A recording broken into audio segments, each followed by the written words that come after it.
This is episode 20 of Objectively Biased, and today we have a very special guest. We have the normal crew, right? We got John, we got Riv, we got myself, but we have Alex Hoops, who is one of my favorite YouTube content creators out there, period, point blank. So, Alex, how are you doing? Thank you so much for coming on the show. Appreciate the introduction. Glad to be here. Looking forward to talking some hoops. Who's that in the background? Moon. Is that hold on. Uncultured. Is that Globe Trotter Moon or like way back in the day Moon? There's two different. It moons. is Jackie Moon from the movie Semi-Pro. Okay. Oh. Okay, here we go. I didn't know they had the blue and orange. I thought it was just white, like tropical. Where does that rank among... Wait, what were you going to say? Where does Semi-Pro rank among best basketball movies of all time? It has to be top 3, top 5. It's top 3 for sure. In my personal opinion, I think Semi-Pro's top 3. You got to have White Men Can't Jump up there. Coach Carter, Hoosiers. Might not be my Coach top. Carter, Hoosiers, yeah. It's definitely top 5 for me. I also haven't watched it in so long. I feel like I'd have to watch it again. Yeah. But I like White Man Can't Jump, Coach Carter, and Glory Road. Those are for me, like those 3 are my top. Glory Road was just so passionate. Like I love that movie. So Indiana has some pretty awesome basketball movies, just period. Like you can name a handful of true all-timers. I just watched one the other day. I can't remember what it's called. I don't know why I forgot the title, but it was one of those really famous high school basketball movies. It was like the small town, and then they became like the first team to win state in its platform in the 50s. And when it's usually like those major big city schools that win it, and it was like this really tiny town. Forgot what it's called, but it was like a 1950s movie. It's really good, but I'll let you guys know after. But we have a really exciting show today. We're going to do our top 5 rookie rankings. We are going to rank the Western and Eastern Conference teams by tiers. Now that we're like 60, 70 games into the season, we kind of know where teams stand. And yeah, it's going to be a super fun episode. There's one more topic too. Oh yeah, we also have our most improved player starting 5. So all of us are going to give our own most improved player per position. So that's going to be super exciting. But let's get started with the Western and Eastern Conference tier. Start with the East. Hey Riv, so give us your first ideas of how you would rank the West and East. okay. I'll start with the East because I feel like the East has been getting disrespected, and I think it's been getting disrespected because we all pretty much have this understanding that the Cavs and Boston are destined to play each other in the Eastern Conference Finals. But I feel like just because that may be 60, 70, 80% true, doesn't mean, we're not going to still get some good hoops. So for me, starting with the East, I think my tier 1 is clearly Cleveland and Boston. I know Cleveland's on like a 3-4 game losing streak. Woo! Their first real losing streak like all year.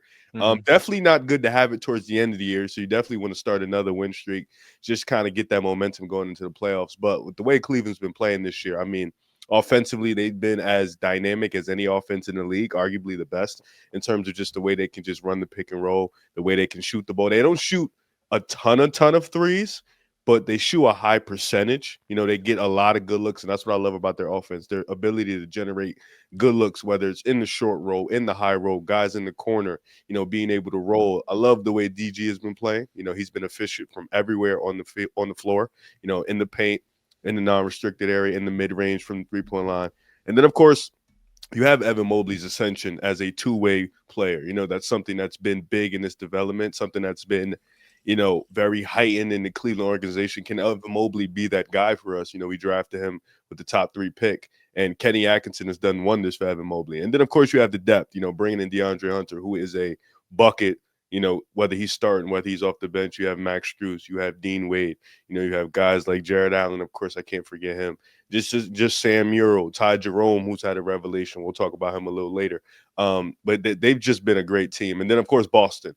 Do I need to say any more about Boston? I mean, they're probably the cream of the crop, one of the best, if not the best starting 5 when they're healthy in the league, offensively, defensively, can exploit multiple mismatches, can defend, can switch 1 through 5, can hit the 3 ball at a high clip. And then you have one of the best duos in the league in Jalen Brown and Jason Tatum.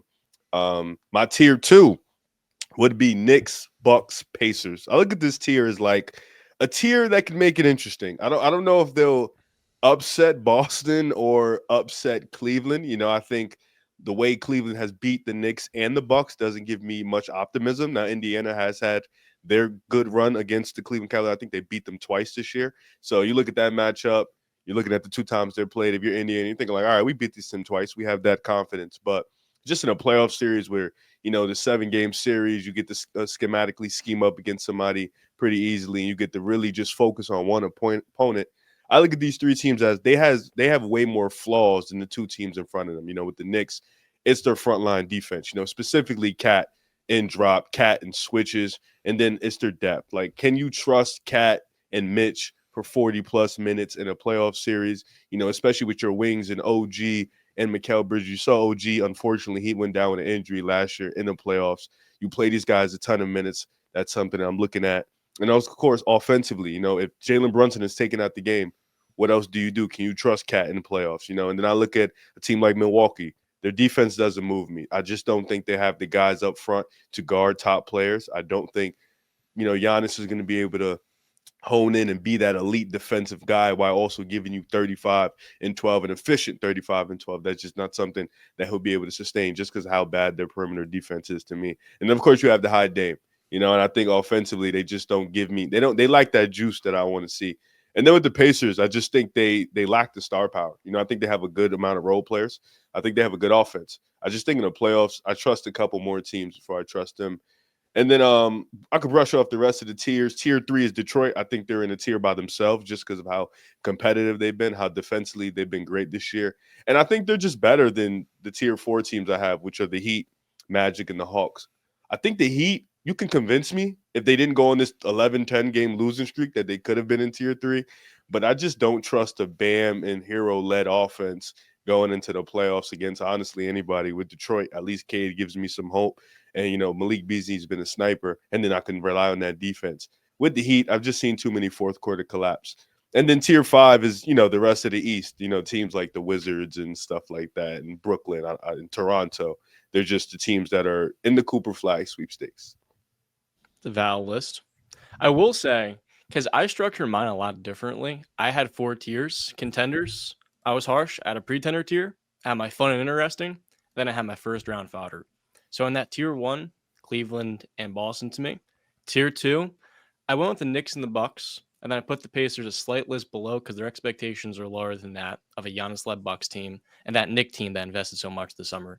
And with the Pacers, I grouped in Detroit because these are 2 teams that I don't think anyone's calling contenders, but they're going to be a fun watch in the playoffs. Yep. And of course, with Tyrese Halliburton playing as well as he has, and then Katie Cunningham, I think they can make a series interesting in round 1. And then in that first round fodder category, I had the Magic, had the Hawks, and I had the Heat. John, I'd argue that Indiana, coming in their building at least, coming off ECF, I know we obviously understand the context, but when you're a team fresh off ECF, when you're a team that's been playing high level basketball, I think they think, we should be. Well, obviously they should think that. They should think we should be in tier 2 because you think they're a pretender, of course. So, but they probably thinking, we could go out there. We beat Cleveland twice this year. We always have the Boston. We make Boston a competitive series. Mm-hmm. We beat the Bucks. We beat the Knicks. We feel like in the building, at least, we can make another run at this. We have the talent. We have the cohesiveness. They brought damn near everybody back. Hallie's been playing good as of late. Pascal Siakam has been holding it down this year. So I just think that's why I have him in my tier 2 because I agree with you. I think in my expectations for Indiana is not to make the ECF. I think they are along the fun and exciting, but I think with the way they ended last year, how they're coming in this year, I think they're expecting a jump. Definitely not a first round exit. I think they're expecting a jump into potentially being a second round team that can upset one of those teams. Alex, what do you think? My tiers are really, really similar to everybody else's. I can go through them each individually, but one thing I will say that I think I differ from you guys on is I think Detroit has a lot more upset potential. And I say upset, but like standings wise, it's really not like they're the 6th seed right now, but they have one less loss than the Bucks, and they have one less win than the Bucks and 2 less wins than the Pacers. So it's like we could get to the end of the season and the Pistons are the 4 seed. Like them getting home court advantage is a legitimately realistic possibility. And I think with Detroit, if it wasn't for how they started the season, I would be really comfortable being like, yeah, this team seems like a second round, quote unquote lock to me. Potentially like sneaky Eastern Conference Finals team if the right matchup shows up. Like if they somehow manage to get, they're not going to end up being the 3 seed, but if the Pistons ended up as the 3 seed and the Hawks ended up as the 6 seed, I see the Pistons winning that series, and then say they get like the Bucks in the second round. That's a series where I'm like, yeah, I could see the Pistons beating the Bucks in the second. I could see them beating the Knicks if they press the right buttons in the second round of the playoffs. It's like there are matchups that Detroit can definitely win. And so if it wasn't for that kind of, stain on their season of the first half of the season, that pre-January version of the Pistons where it was like, yeah, they're still not very good. They've still got a long ways to go. Now it's like, since January 1st, the Pistons have been not just one of the best teams in the East, they've been one of the better teams in the entire league. They've been what I would consider to be a top 10 team in the NBA since the start of the new year. So mostly my tiers line up with your alls. I've got Cleveland and the Celtics in a tier of their own. I would probably have the Pistons. I'd be willing, just for the sake of playing devil's advocate, I would put the Pistons in a tier with the Knicks, the Pacers, the Bucks, and have those guys on their own tier where it's like, yeah, I don't really see them. They're probably not going to go to the finals, but they are good teams where the expectation is they should be trying to, their goal is to win. They're not happy with a first round exit. The Pistons, I said in a video I did on the Pistons, I was like, if they get swept in the first round, they're like, hey, we made the playoffs. We did our job. This team's decent now. Cade's a superstar. We're fine. We can live with that. But they probably want to have a little bit more success than that. The matchups probably won't let that happen, but we'll see. And then, a lot of first-round fodder with teams like the Hawks. If they were healthy, I wouldn't be ready to call them first-round fodder.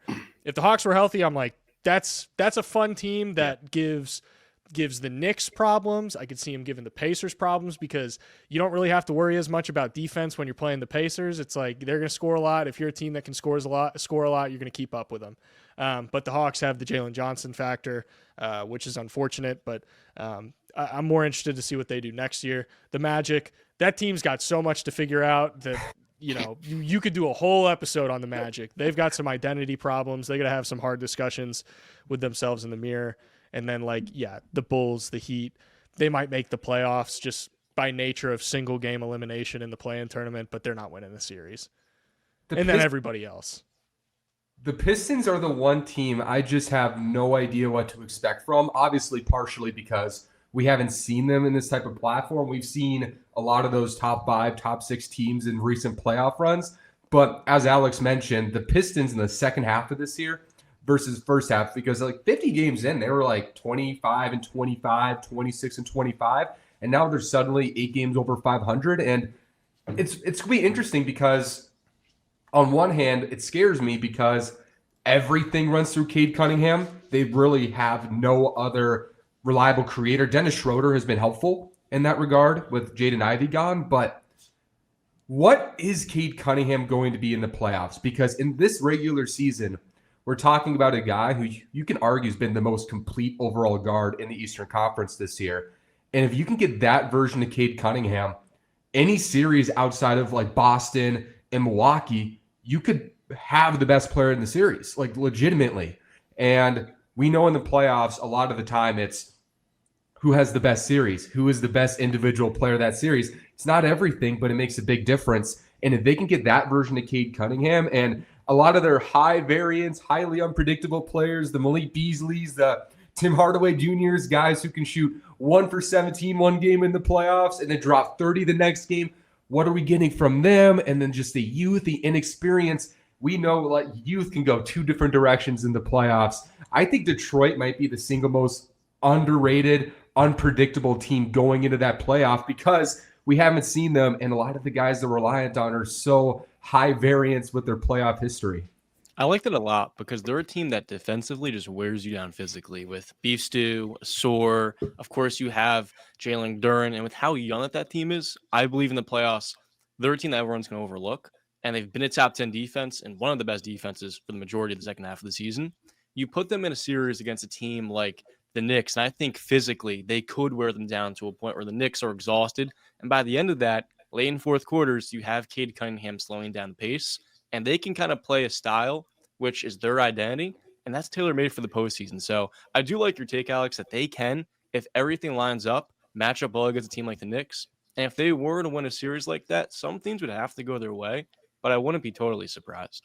Yeah, my only thing with Detroit, love Detroit, is just like who's that next guy? Like if you would have told me Ivy was playing, and with the way he was ascending this year and the way he was improving this year, I would have believed in this team a lot more to beat those teams. But when you only have one creator, you kind of know where, everything's going to run through. You kind of know who's going to go through. And defensively, I think Detroit will be able to stay in games for sure. I think they've shown that this year, especially in the new calendar year, that defensively, this team is nasty. And this team brings that old Detroit-like vibe back where defensively they're all in your face. They're getting turnovers. They're playing physical, brute basketball.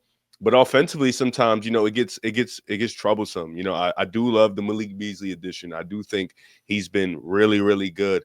But outside of that, you're gonna have guys like Ron Holland playing. You're gonna have guys like Jalen Duren, super young players that haven't really Asar Thompson that haven't really been in this high stakes moment. Even Cade, he has yet to be in this high stakes moments in the NBA. So to just put it all on him, have that I really wish Detroit had Ivy because he would have been that second guy that could have been able to create looks for others. Just been that secondary scorer because although Dennis imagine they had Dennis and Ivy, that would just really help this team a lot more. But yeah, I'm looking at it. I really want Detroit to play Indiana. I think that's a sneaky brewing rivalry, and you know how much the NBA is starving for rivalries. We had Minnesota, we had Memphis a couple years ago. Then Memphis got hurt.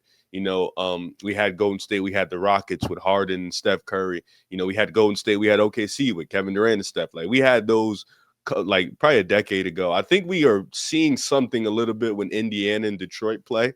There's always an altercation. There's always a lot of jawing. There's always a lot of grabbing up. I like that for the NBA because I feel like you got two really young teams. We could start to promote that a little bit better. So I would personally love to see Detroit and Indiana. I also think that gives them the best chance because I think you're playing a defense where it's not that good. You'll be able to get your offense going, and then you'll be able to just say, all right, well, we know we have a great defense. Let's try to stop them, but we know we can get our offense going. Indiana's been beefing with everybody lately, it feels like. I mean, they had that altercation with Rudy where, I don't know, I think Nembhard, kind of got Conley, and then Rudy just threw his shoulder right at Nembhard's face, and then the Toppin thing right after. Indiana's kind of been all over the place, and that's an interesting team, by the way. I'll also give my tiers because I think all of us are pretty similar. I have one slight difference. So I have 6 different tiers. Jesus Christ. 6 different tiers because I just think that's how distinct the Eastern Conference is right now. I have Boston in its own tier right now as favorite. And the reason why is because we've seen them do it. We know they can lock in. And I just think Tatum, second best player in the conference. I think the way their bench has really ascended this year. I think when the playoffs come along, I think you get what Boston gave you last year, especially as hopefully you get a healthy KP and just a healthier roster. And then my second tier is just contender, and it's only the Cavaliers. They've been the most impressive regular season team. And obviously they've had a few game losing streak, and I'm not that concerned about that. But I do have concerns a little bit about they've had a couple playoff runs, and that's been great. Darius Garland has not been a great playoff performer yet. And, Evan Mobley's had moments, and we'll see what he is as a playoff player. I don't really think he has a reputation in that regard yet.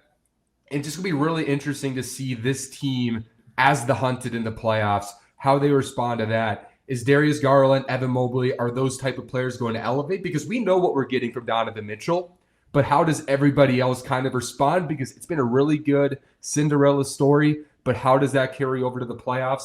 That's why I have Boston one tier above.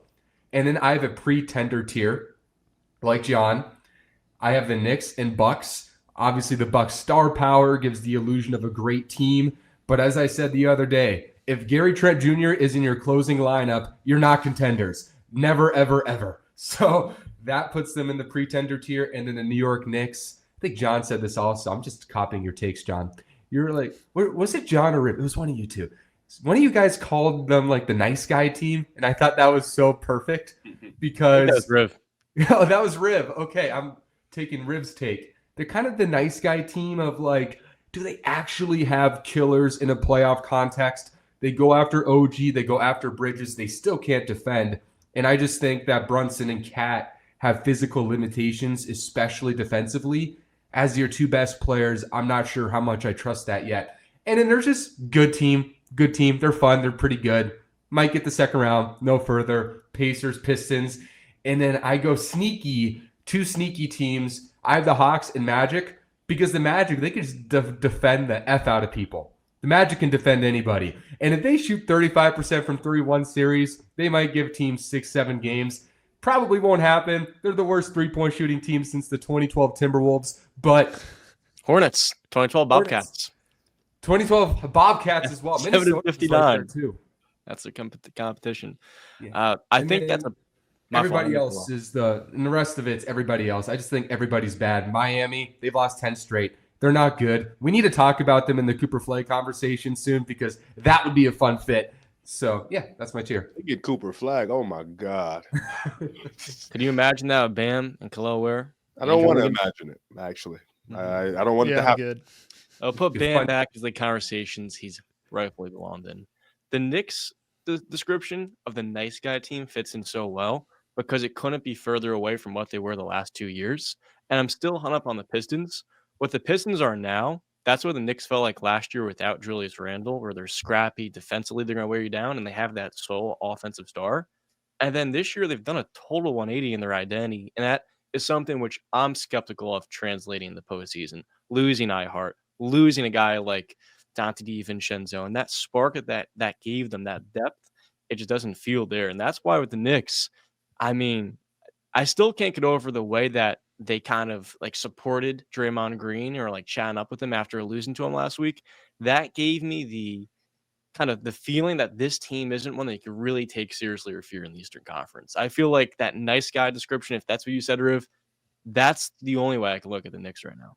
It's like the ick. They gave like the ick after that. They're like that one team to add to that. They're like that one team, if kind of like the meme. It's like the Knicks last year were like, she calls me dad too. And then this year they're like, I'll have you by 9, sir. I'll have her home by 9. So that's the New York Knicks right now. And it's a big personality shift. And Cat's a super nice guy. And Bridges is a super nice guy. And they give up everything to get those two together. And that changes your entire identity when you give up Randall, Dante, and 6 first-round picks for those two type of players. Really good players, but that's going to change the entire identity of the team, and I think it's going to really cost them late. That's valid. Now onto the Western Conference. I guess I'll go. I'm interested to hear Alex's list, because Alex is an OKC fan. Right? Yeah, yes, I remember. Alex is an OKC fan. So I'm interested to hear his. As a matter of fact, Alex, let's do you the honors.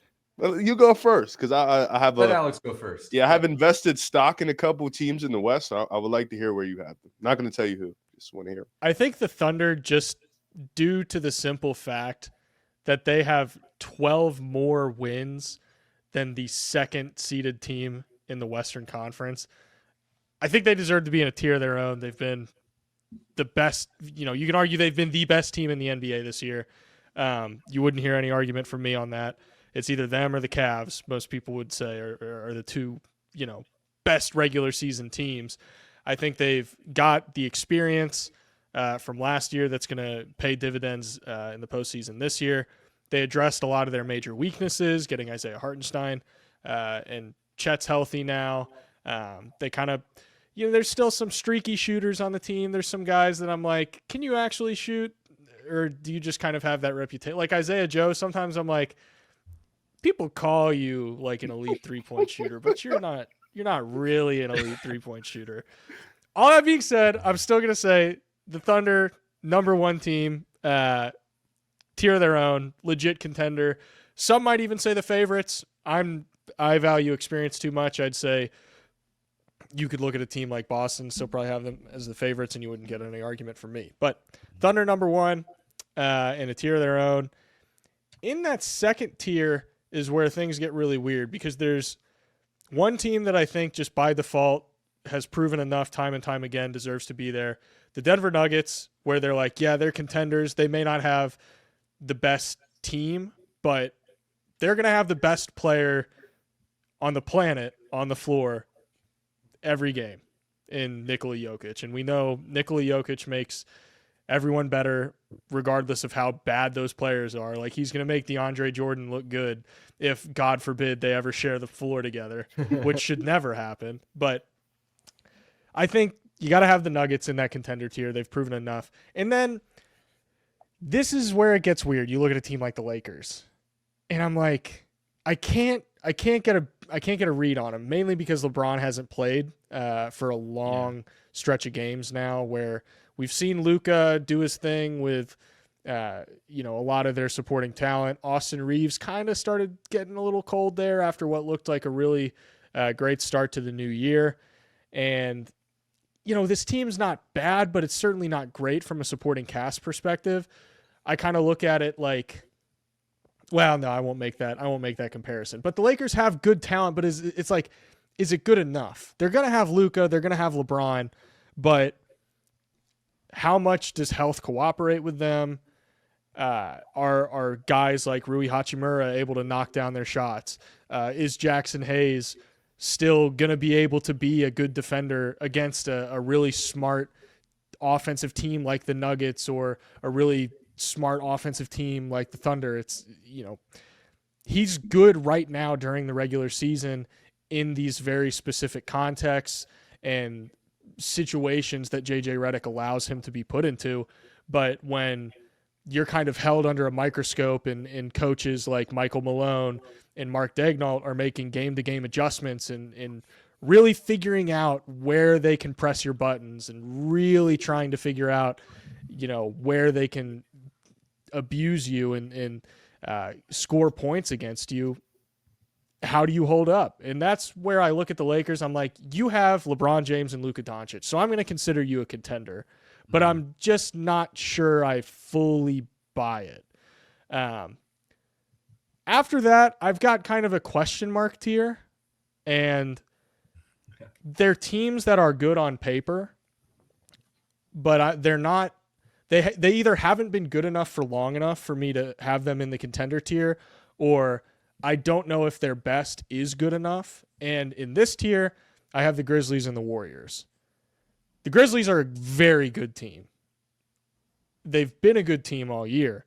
They've been one of the only teams in the NBA that's been like top 5 in half-court defense and top 5 in half-court offense all year, which is a really, really strong postseason indicator.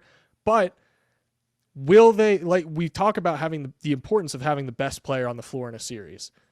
And I'm like, who could the Grizzlies play in the West aside from like the Rockets, where they would actually have the best player on the floor? Like, I'm not convinced they're going to have the best player on the floor against the Thunder or the Nuggets or the Lakers or even the Warriors if that was a matchup that were to happen. And that concerns me because Ja Morant hasn't really been Ja Morant this season. And a lot of that is schematic, how they utilize him. He's not really – they don't really let Ja be Ja, and I think that's important. We've seen what he can do in the playoffs. You got to let him do his thing. So is that a button that they press in the postseason where they're like, yeah, go out there, go crazy. We're going to spam pick and roll, and you're going to get yours and just dish out everything for us. If that happens, then I'm probably a little more confident in the Grizzlies to, win a series or two and sneak their way to the Western Conference Finals. But they've got a lot of questions. Same with the Warriors. It's like they're good, but they're playing Quentin Post, 25 minutes a night. Am I going to trust a team that is having Quentin Post as a rotation player in the postseason against teams like the Thunder, the Nuggets, the Lakers? I'm not there. I'm not there yet. They're great. They've got the experience, but there's still some roster issues that concern me, where I could see them in the finals even. But I'm not sure I'm going to bet any money on it or anything like that. And then after that, we've got the tier where I'm like, you're a good team, but you're not going to go far. You're maybe a second round team, but Western Conference Finals would be a stretch just with how talented the West is. In this tier, I have the Rockets, which may sound crazy because they're the 2 seed right now. Yeah. I do not see I love what the Rockets are doing. I love their talent. That team is not going to the Western Conference Finals, and it's not their fault for the most part. You know, that team is flawed. That team, I think even Rockets fans would admit that team is very flawed. However, when it comes to teams like the Thunder, the Nuggets, the Lakers, the Warriors even, we talk about the importance of experience. We talk about the importance of having, you know, space to work with in the postseason because you're relegated to a half-court setting where, you know, defenses they're helping off guys. If you're not a 35, 36% three-point shooter on volume, teams are helping off you in the playoffs. They're going to live with it. And guys, they're totally happy to help off of a lot of guys on that Rockets team, and that scares me. And then the Clippers, the Timberwolves, they're good teams. I love the Timberwolves figuring things out this last half of the year where they're playing the rookies, they're figuring out their identity. The path forward seems clearer, but I think a lot of people agreed this year for the Timberwolves was we got to take one step back to take 2 steps forward. And I totally see them winning a series this year. That would not surprise me one bit. Another Western Conference Finals appearance, that's a little too sweet for my taste. And then you kind of have everyone else, the Suns, the Mavericks, even the Trailblazers, the Kings. They're good. They're definitely not good enough to win a series. They're first-round fodder to me. After that, you've got the Spurs, the Pelicans, and the Jazz. Those are just the garbage tier. But shout out Zion. He's been playing great lately. Zion's been hooping. He looks good. Here we go. All right. You said some good things, Alex. You said some good things. I won't say you didn't. My tier is gonna cause some controversy. I think it's gonna cause a little controversy. Not for good, not for bad, just some conversations. Because I think I'm a little bit more nicer of the bunch, which I think is shocking. Here we go. So my West tier, I agree with you 100%. OKC deserves to be in a tier by themselves. They've just completely dominated all year. I mean, on offense, defense, really, whether they have a big man, whether they don't have a big man, their defense is elite no matter what. Their ability to control the turnover battle is really, really important because they, you know, teams that value possessions, you'd expect that out of veteran teams, you know, and a team like OKC, they have veteran players, but I wouldn't consider them a veteran team. And they really value the turnover possessions, just about how important they are. And they don't turn the ball over, and they cause a hell of a lot more turnovers than most teams. You know, they're probably the lead leaguer in causing the most turnovers. I don't know the exact number. And then they have a guy. I mean, when you have a guy that is just completely unstoppable, it truly changes the trajectory of your team. And then Chet's getting healthy. You have Hartenstein. I love that they can throw out multiple different lineups. My only concern with OKC is, like Alex mentioned, the streaky shooting. Like Isaiah Joe's definitely had that reputation of I'm an elite shooter, but I think nobody's ever questioned it. But I think we should start questioning, like, is he really that? Or like Aaron Wiggins, I love Aaron Wiggins. I think Aaron Wiggins is going to get a ton of time in the playoff just of his versatility, his big shot making that he's shown in 2025. Like, he's been a huge help for OKC. And then you got Lou Dortz. I think Lou Dortz is shooting about 39-40% from the three-point line. I think teams are still going to give him that, all right, like, make it now. But defensively, can't keep him off the floor. So, yeah, OKC by himself. This is where it gets dicey. Because tier 2, I have 3 teams. Alex, walk with me. You mentioned experience. I think experience with these 3 teams are huge. They have probably the most experience out of most teams in the league. Lakers, Denver, Warriors. Lakers, Luka and LeBron. Like, that's what I figured. Luka and LeBron. You give them the benefit of the doubt. Still question marks on whether Jackson Hayes can be your center for 25 to 30 to 35 minutes in the playoffs. Still question marks on what Vando can give you in his short spurts if he's not giving you anything on offense. Because the Lakers also have some guys where you're like, all right, we can kind of like let them work on offense. Like, we can definitely give them that space. Austin Reeves, he has been hooping. but he's been most of the time the second or the first option in his big games lately. You know, him being scaled down to a third option. How is he going to look in the playoffs? Because defensively, they're going to lean a lot from him too. But I think he's improved mightily this year. You know, I think he's been their third best player.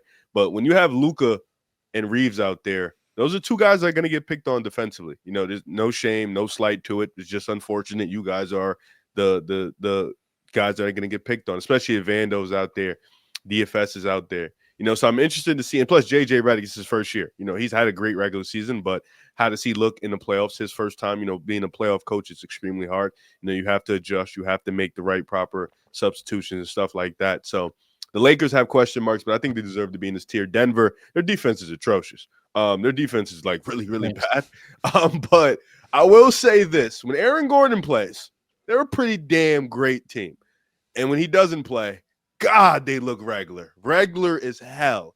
So I think if this team is healthy and you have to just rely on 6-7 guys, I think this is a Denver team that can still make a DCF.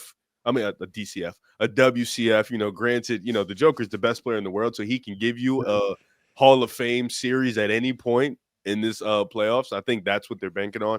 And then with Golden State, you know, I've harped on the competition they've played in this, you know, mighty winning streak that they've had. I think they're 14-3 with Jimmy. You know, they haven't played the greatest of competition. They played some injured teams, but you have Steph, you have Jimmy, you have Draymond. You've seen Steph next to Jimmy now. He's played pretty great, you know, so that's the hopeful thing. Like, all right, we have another guy that, you know, that can win those Stephless minutes. And then also the young players that have been playing better also with Jimmy, Moses Moody, AirPods, like you mentioned, Quinn Post. You know, these are a lot of young players that is going to be hard to trust in the playoffs. But you have Steph, you have Draymond, who have, if outside of LeBron, the most experience in the league by far when it comes to playoff atmosphere. And then outside of them three, the next up would be like Kevin Durant and Jimmy Butler. So like Jimmy Butler is also another guy with high-end experience that can help these young players. And then sneaky, you still have Steve Kerr. So I think that's important. You know, you still have a Hall of Fame coach and stuff like that. But with the Warriors, it's really young talent. Can you trust in their young talent? Like Jonathan Kuminga, oh my God, he's been awful. Like just in terms of missing his assignments. Defensively, he's too aggressive. Offensively, he just want to go get his. And I get it. Contracts coming up. You want 35. I understand it. I'm not knocking it. But Lord have mercy. We have an ultimatum. We have a goal that we have to get to. And it's not your money. It's getting Steph his 5th title. But I will say for me, for Golden State, it's really Steph, Draymond, Jimmy's experience that's really holding weight. Tier 3. I have 4 teams in here. 4 teams. I have Memphis. I have the Clippers. I have Houston and Minnesota. Yes, I have Minnesota in it. And Houston, I'm with you, Alex, to a degree. I think they're flawed offensively. I think offensively they are really, really flawed. They have some holes that they have to fill. You actually don't know. That might be understating it a little bit. Yeah. I might have even understated how bad they are. Yeah, you don't know what you're going to get offensively from that group. But I'll say this about Houston. They can make a damn good series because of how great their defense is. I mean, you have guys that can guard 1 through 4, 2 through 5. I mean, Dylan Brooks, Tari Eason, Amen Thompson, even Fred is scrappy at the guard spot. Even Jalen Green's giving some effort. Sengun's also giving some effort. This team defends. And one thing I've seen about young, scrappy teams that defend, they can make it 5 or 6 just off defense alone. So if you can make it 5 or 6, get a hot game from Jalen Green here and there, then maybe you're looking like at a 6-game series, 7-game. Like, all right, here we go. Like, you know, and the teams that I've seen them play, they played Minnesota really tough this year. They played Memphis really tough this year if they fall. So just a couple, even the Clippers, that's a matchup where, you know, they're going to struggle. So just looking at the matchup wise, I can see Houston in that 6, 7, 8 range. Those are some teams where it's not like they can beat them. I just would take the other teams. Minnesota. My only problem with Minnesota is clutch time. That is probably the only issue with Minnesota. It's probably been the issue for like 2 years. It's what can you give me under 6 minutes? And can it be Minnesota can play an elite game for 40 minutes, and then here comes the 6-minute mark in the 4th minute. They're like, all right, let's just forget everything we're doing, you know, throw that out the book and just do whatever. You know, and I think that's their only problem. But the difference between last year and this year, even years prior, I think, is you've got Jaden Daniels. He's had a growth in his game. Damn right. Yep. You had Ant-Man. He's had a growth in his 3-point shooting.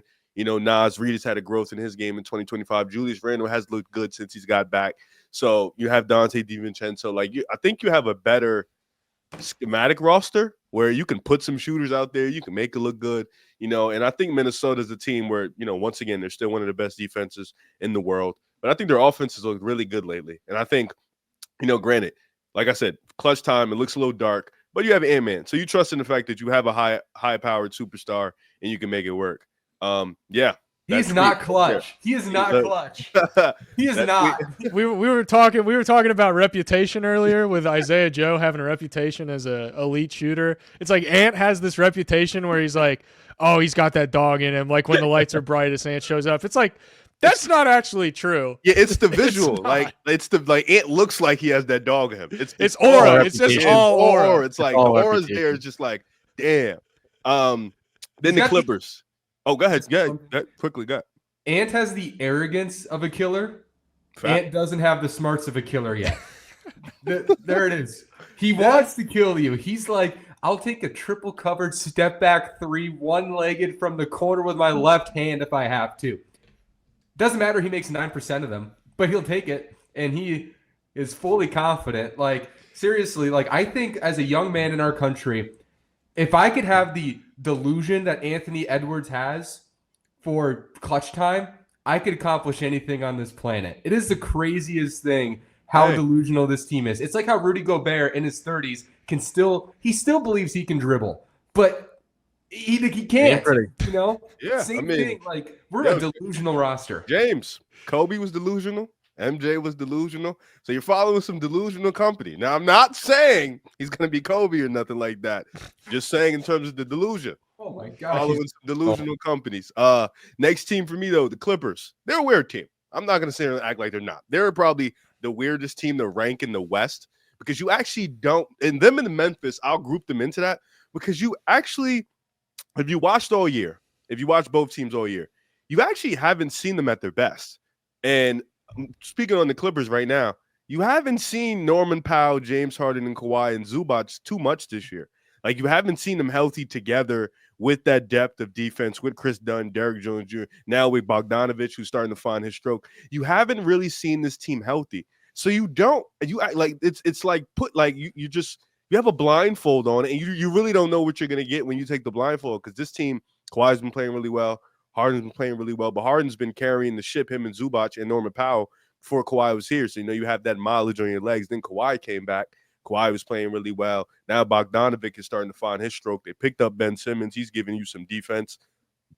So it's like you have this team, which is defensively, it's like everywhere. Defensively, they have guys. You have Ty Lue, who, like John, he mentioned, I think it was on Pick a Side, or it might have been here, but he did say this. Ty Lue doesn't get the respect he deserves as a top 5 coach, arguably a top 5 coach in basketball. I mean, this dude just pumps out good season after good season. He doesn't know who's going to play, so it's like he doesn't get that. And then his adjustments in the playoffs, he's shown that he can do that at that level. So now you're sitting there with a Clippers team where Zubac, which I'll talk about him later, has improved drastically this year. You kind of have a rim protector. You have defensive guys in the perimeter. You have a solid front court. You have James Harden. You have Kawhi. You have some semblance of some spacing with your primary guys in Norman Powell and Bogdanovich. What does this team do? I don't know. That's why I have them in tier 3 because I don't know where I can put them because I haven't seen them. And that's kind of the same way I feel about Memphis. And Alex, you mentioned it. Statistically, they've been great. Statistically, they've been a top 5 half-court offense, top 5 half-court defense. They've been a top 10 offense all year just statistically. But you don't know what you're going to get from this team. I mean, you haven't seen the best of Ja until late this year, and you saw differences in the game. You saw essentially what I've been screaming for 3 years is Ja Morant has a mid-range. He has a midi. He just doesn't use it. But when he does use it, it's extremely effective. He just refuses to. He has some beef with the refs. I don't know what's going on. He's just like, I got to make a point. But you saw in that little 10-11 game streak where he started to use that mid-range, start to utilize the pick and roll, start to be twitchy in those areas. And now you see the floater getting back. You see the little pull-up getting back. You see now he can get to the rim because now teams are starting to respect the mid-range. But you saw that when Jaren Jackson was out the lineup. Right. So now Jaren Jackson's back in the lineup. Ja Morant gets a hamstring.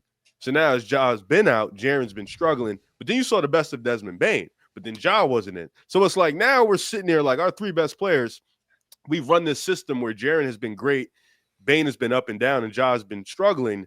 But now when Ja starts getting it going, Jaren went out, then Bane got it going, Ja went out. It's like now you haven't really seen, you don't know what you're getting from this team. And that's why the Memphis Grizzlies and the Clippers are like, for me, like the biggest wild cards, because you haven't really seen them at their best.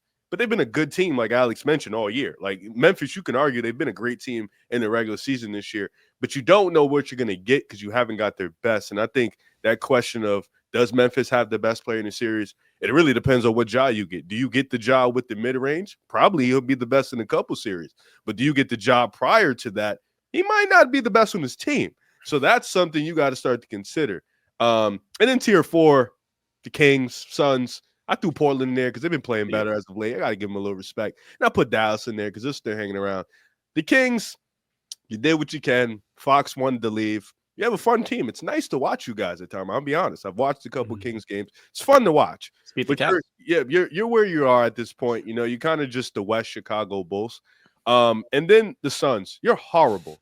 The Suns are terrible. I mean, the Suns are the worst mashup I've ever seen. I mean, this is like in WWE when you build a trio and you have no titles, no tag team titles, no United States, no women's, like you have nothing. You just have built this poor trio and you just keep losing matches. I mean, the Suns are so bad.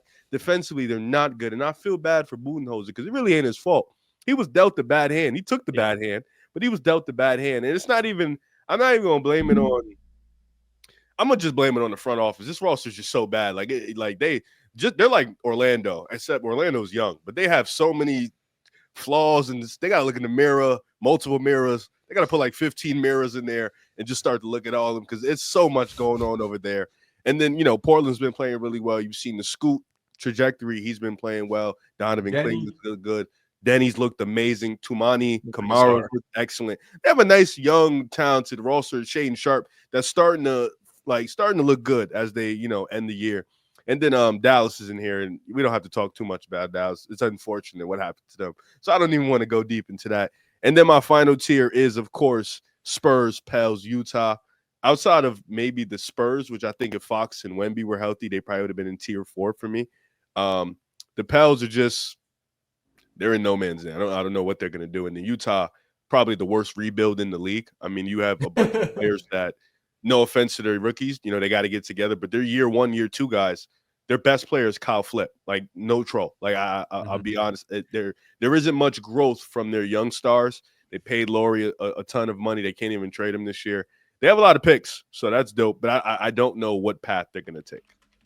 I will say this isn't a Suns topic. I don't want to talk too much about them, but it might be time to fire James Jones. That's a team that has made so many moves over the last 2-3 years. We forget they traded Tumani Kamara in that DeAndre Ayton trade, and he's become one of the best 3-and-D players in the entire NBA. And then they have to give a first-round pick up just to get off of Yusuf Nurkic's contract.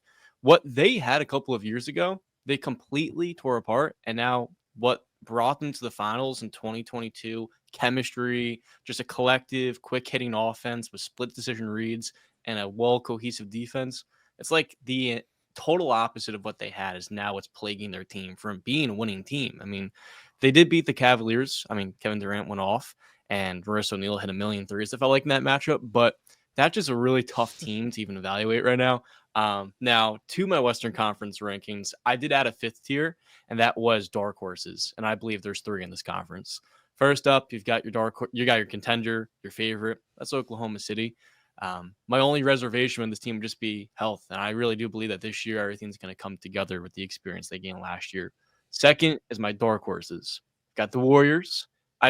For Steph having the pelvic contusion, I find it interesting that the same exact thing happened leading up to their 2022 playoff run where he got injured. He makes a return off the bench in game 1 versus the Nuggets. Talk, John.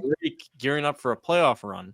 And this is a better Warrior team to me than the one that won a championship. Not as deep. Definitely not as deep. I'm not going to say that.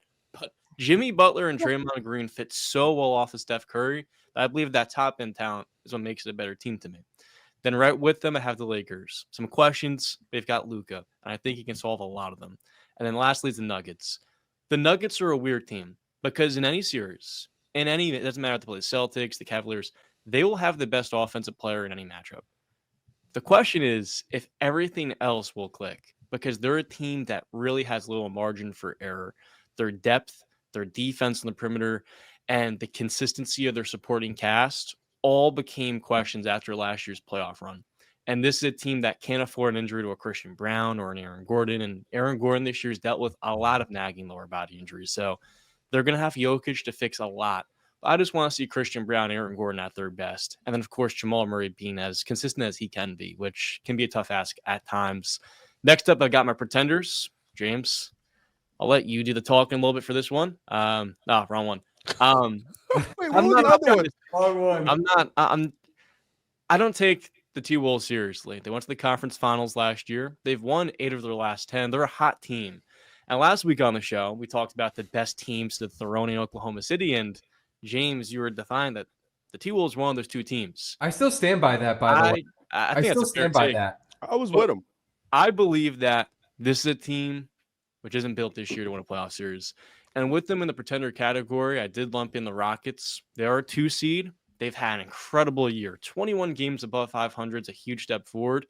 But the teams that I have after them, my fun, interesting category, I think could knock off the Rockets. And that starts with the Clippers. I have a feeling this year that the Clippers will win a playoff series. They're a top 10 team in net rating, top 5 defense, and whatever metric you want to look at. And though they rank 13th in three-point shooting, this team's vulnerability from beyond the arc is something that I really think gives them an edge with the way guys like Amir Coffey and Bogdan Bogdanovic have been hitting shots. And then, of course, you have a healthy Kawhi Leonard, and the depth of this team, they just need to stay healthy. And right now they're starting to slowly catch some good bill of health. So I'm intrigued by the Clippers.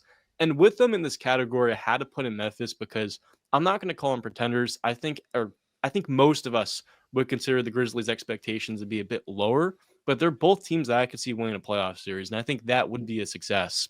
And then last, in my 5th tier, my first round fodder, it's Phoenix, Sacktown, and the Mavericks, who could be getting their front court healthy. I think that's something to know in this conversation. John, why do you have like receipts of me rage tweeting? I thought it was awesome. If you saw me laughing 10 minutes ago, I was just scrolling through Twitter. I'm like, let me grab that, let me grab that, let me grab that, put it in. So yeah, I thought it was awesome. I couldn't stop laughing when I saw it the first time. Oh my gosh, I'm going to have some crazy tweets that are going to be held against me at court someday, I think, at this rate. So, yeah, well, John, I think it was a good ranking, and the pretenders thing, we can get over that. But I have a 5-tier ranking. Okay, I think I did it a little more differently compared. Because it's kind of is philosophical the right word? I don't know what it is. It's some word. I don't know if my vocabulary is deep enough for it. But 5 tiers, okay. So the favorite, Oklahoma City Thunder.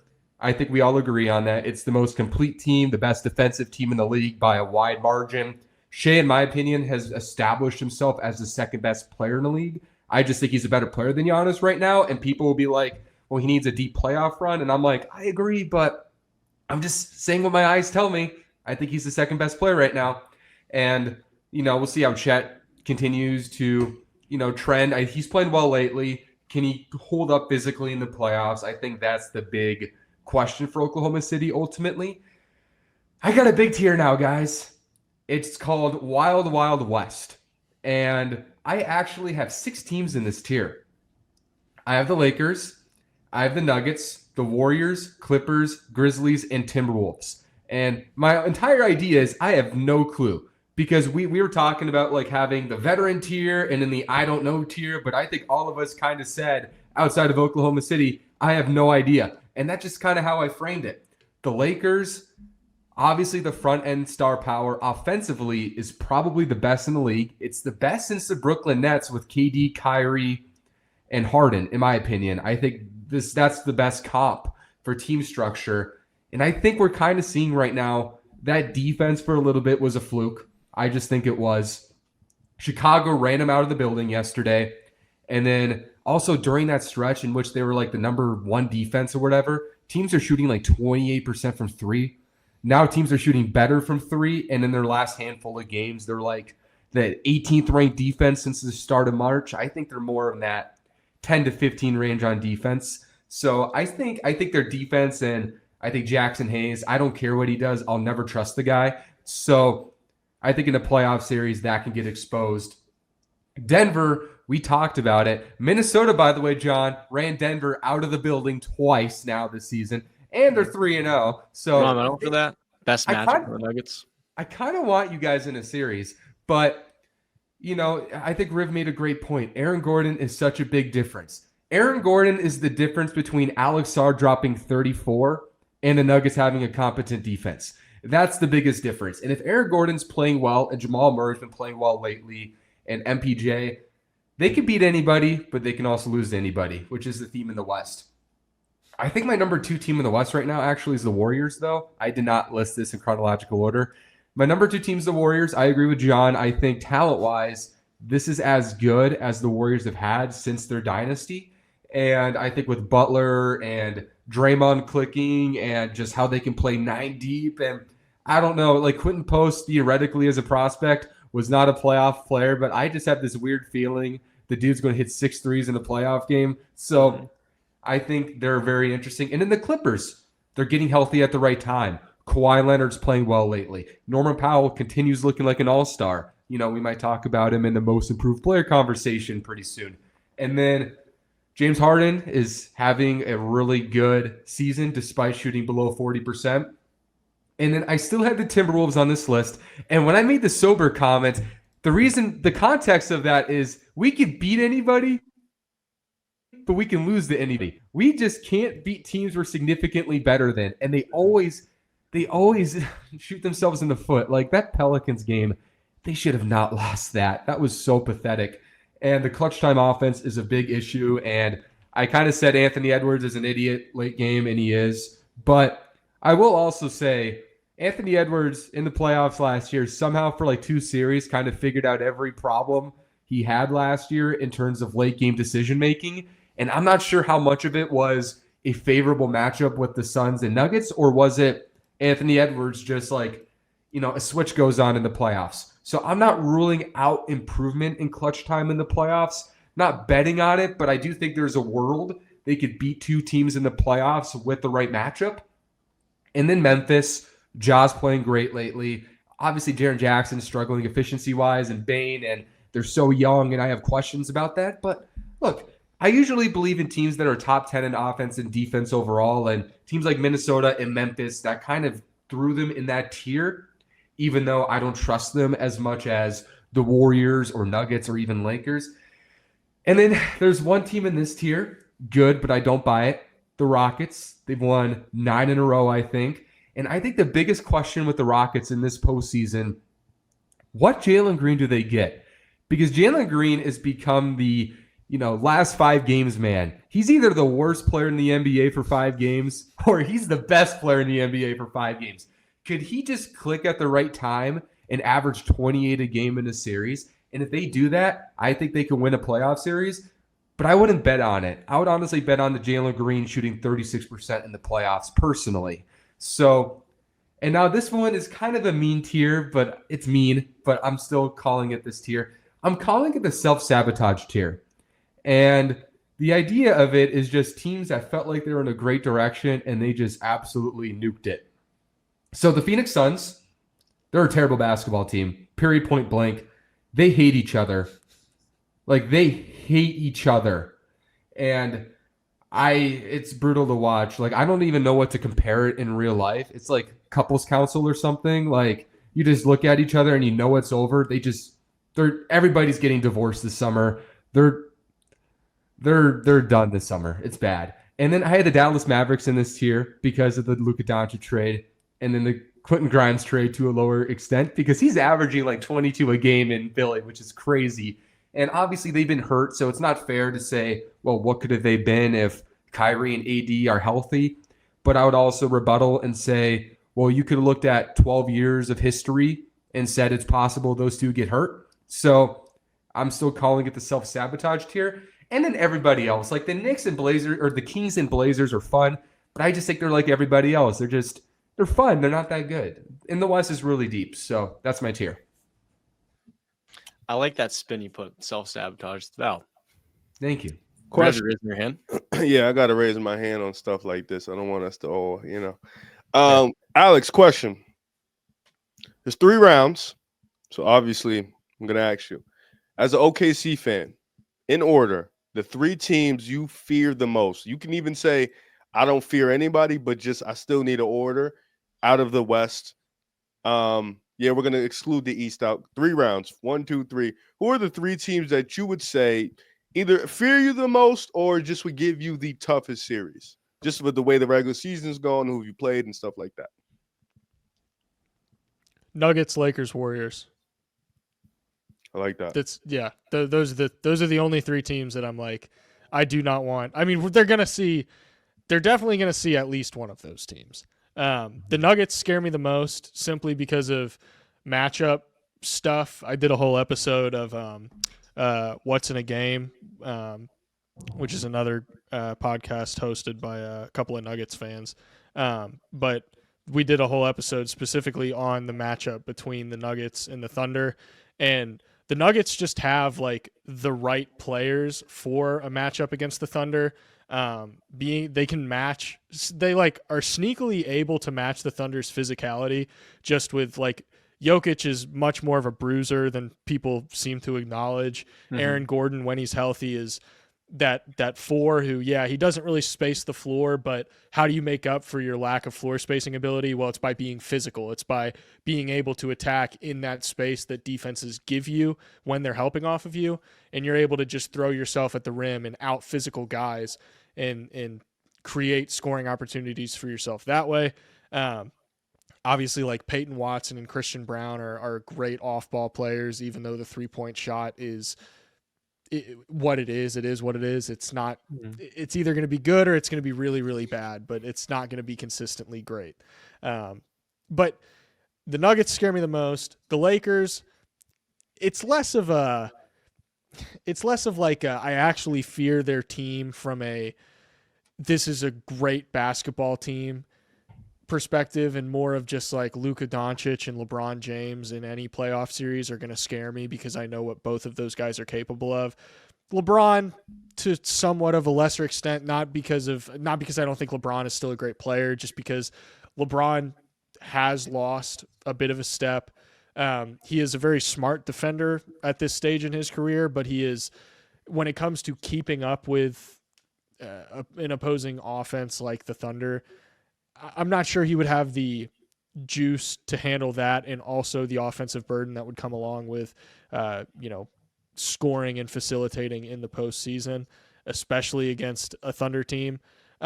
So it's more just like the aura thing where I'm like, it's LeBron and Luka, that scares the crap out of me.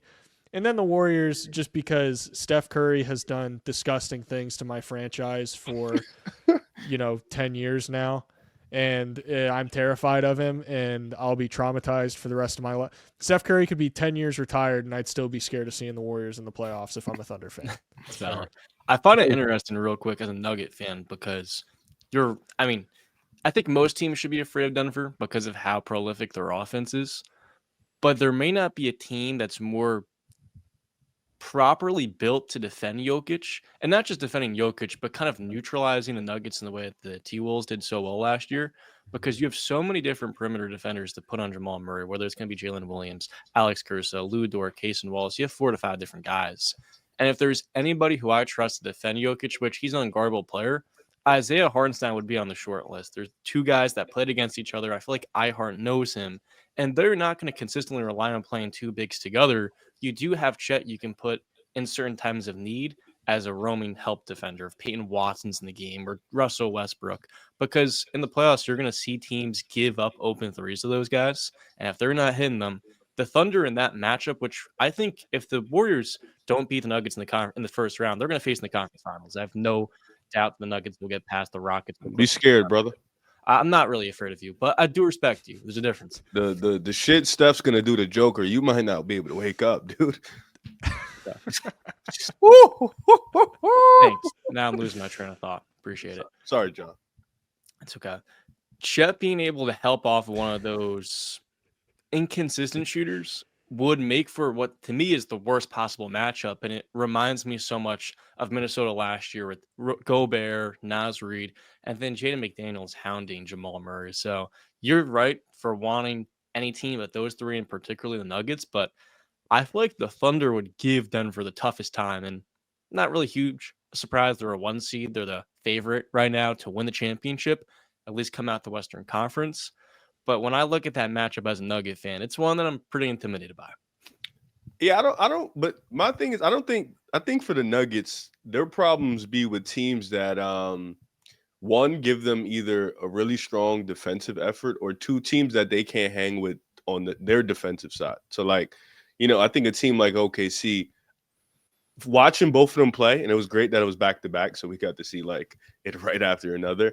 I don't think I thought even in the first game when it did ended up being a blowout on OKC ended up blowing out. You saw Denver with the Joker early in the game before he hurt his elbow was kind of doing whatever he wanted against Hartenstein. Like it was pretty bad actually. Like he was destroying Hartenstein, and I think Hartenstein does have the size. I think he has the mobility and stuff like that, but I don't think guarding the Joker straight up is the answer. I think you have to just like stop everybody else, and then you have to make them work on defense. And I think when you have a big out there that, not to say Hartenstein's not a bad offensive player, but he's not really going to make the Joker work on defense, then that's where like the Nuggets are like, all right, like this is something we can just like live with, You're right, but Shea will make him work. No, that guy. A lot. A lot. For sure. That's a great point. And Jokic also hurt his elbow in the first quarter too, so it wasn't a big stretch or a big sample you could really see. Oh, brother, it was bad though before the elbow. Like, granted, he was Game 5 last year versus Gobert. You wouldn't have known he's a 3-time Defensive Player of the Year at the shit that he was doing to get the Nuggets that W. Yeah, it really for me like Denver Actually, like he was defending well, but Denver is they're so weird. They're so weird because like they can. I can't get a read on them, man. I really just can't get a read on them. Like you lose to the Wizards, but then you go out and you beat OKC. It's just like, where do I don't know. But then you beat the Warriors with basically nobody playing. So like, what's going on? What I will tell you is that in 2023, they had a big losing streak in March, and everybody said this team is a pretender. Nikola Jokic, they went as far as to say Jokic wasn't deserving of MVP that year because he had to show himself in the postseason. And then they focused and channeled all their energy into the postseason. They walked the NBA Finals and then dominated the Heat. And now this is a different Nugget team. I don't think they have the same level of consistency or focus in their supporting cast right now. But this happens oftentimes where you have a contender establish their standing as a top 3 seed. They let their foot off the gas, and they focus all their energy for the postseason. And people kind of, and I know for the Nuggets, it's been a longer stretch of some bad losses. It's been more of the entire season, but we tend to overestimate a team being able to flip that switch. And I do believe they can, even if there are some deficiencies in their supporting cast at times. I just think the Western Conference is going to be so weird this year because I think there's so many teams that they have that switch. They can just absolutely flick it. Like, I mean, in a playoff setting, having to deal offensively with LeBron James and Luka Doncic, I don't think there's a single more scary combination in the postseason than those two. And even look at the Clippers. I mean, Kawhi. I mean, they're the 8th seed, but Kawhi's playing great recently. What if he's just healthy for the playoffs? I know that hasn't happened since 2019, but what if that happens? And also, Riv, what's up? Hey, Wilder. I have a question. It honestly just popped into my brain. All right. You guys are the 9th seed right now. 7th seed. 8th. You're the 8th. Are we 8th now? Might be as like of today. Like, some weird stuff. You are 8th. Yeah, you're the 8th seed. So is there a world? Walk with me just for a second. Just for a quick second. Let me hear. Is there a world? Just this is not hating. I'm just asking. Where you saw that news the other day with Anthony Davis is pushing the play. I think that was dope. But is there a world where Minnesota finishes the regular season as the 8th seed, right? And then they lose to the Clippers. Let's say they just lose to the Clippers in the first playing game, right? All right. So now you lose to the Clippers in the first playing game. Now you have that home game in Minnesota against, you can pick your poison, either the Kings, Dallas, or the Suns. And you mentioned how you guys play down the competition and how you guys aren't clutch. So is there a world where Minnesota just entirely misses the playoffs? Like, if you had to give it a percentage, what would be the percentage? 10%? 10%. I would say 10 to 12%. I mean, I think when you look at the funny thing about Minnesota is they do play down the competition, but it always happens at the moment of complacence. Like they just have this weird, super small bar where they just think they made it. They think they made it and they can walk their way. Like after they dominated Utah, and they were in a stretch where they were killing young teams. But after that Utah game, you could just tell they thought they were on top of the world. They just had the best win streak in 20 years. And then they were like, we're just going to walk into New Orleans. And then Zion killed us. And, well, it started with the Indiana game. And I'm not even mad at the Indiana game. Like, I get half of the roster was out. But Obi Toppin was on the craziest devil juice I've ever seen in my life. Like, the dude was hitting bank after bank three. Then he hit a fall away corner three. And I don't even think a healthy Pacers team would have played as well as that cast played for one night. So I wasn't that mad at that game. But then the next game, that was pathetic. And then I think it's possible. I don't think in a play-in context they're going to be complacent because I think they know the season is on the line in that case. And could they lose to the Clippers? Yeah. Could they lose to the Mavericks? Yeah. But I still think I would take the Timberwolves over the Clippers, but I'm not out. I think the Clippers could win that game. And then the Mavericks, I would definitely pick Minnesota over Dallas. So I think if they were in the play-in, there's still like a 7 out of 10 chance they make the playoffs. And with the West being so close, the Warriors on a 6-game road trip right now with no Steph for a little bit. The Clippers, I think Minnesota's starting to get a little more desperate. I still think they're going to find a way to get the 6 seed. I think they'll find a way, but if not, I think they're going to be 7. So I think it's like a 8 out of 9 chance they make the playoffs.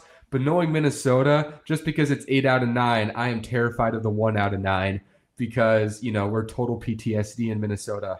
So, yeah, I don't think you can rule anything out in the West. Okay. John, Alex, John, you're a freak, by the way. I saw that. No, I was adjusting the lighting and then light just completely went off. John, Alex, you can also answer this question. I'm curious just to see where we're at with it. It's a 10 to 12%. That sounded pretty reasonable. I mean, it seems unlikely.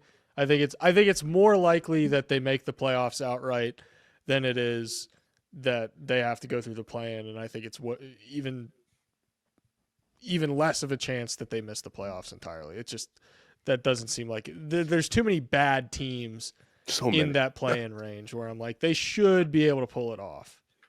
Yeah, I don't have too much doubt that they can beat the Kings of the Suns. Now, Minnesota had their breakout last year. We're going to highlight players this year who are breaking out by crafting lineups and starting fives of the most improved players in the NBA this year. We can go one by one, however you guys want to kind of form it. But I feel like there's a lot of guys this year, a lot of under-the-radar players and guys who have dealt with injuries and been given opportunity who have really shined.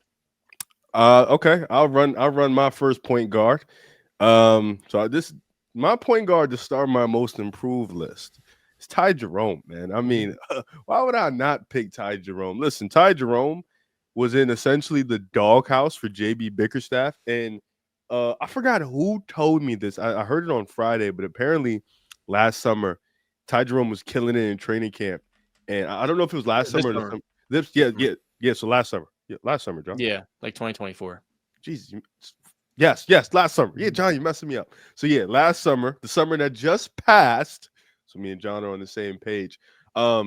Coaches were like waiting for Ty Jerome to stop killing the team, and he just kept killing the team more and more and more, which kind of got him into the lineup.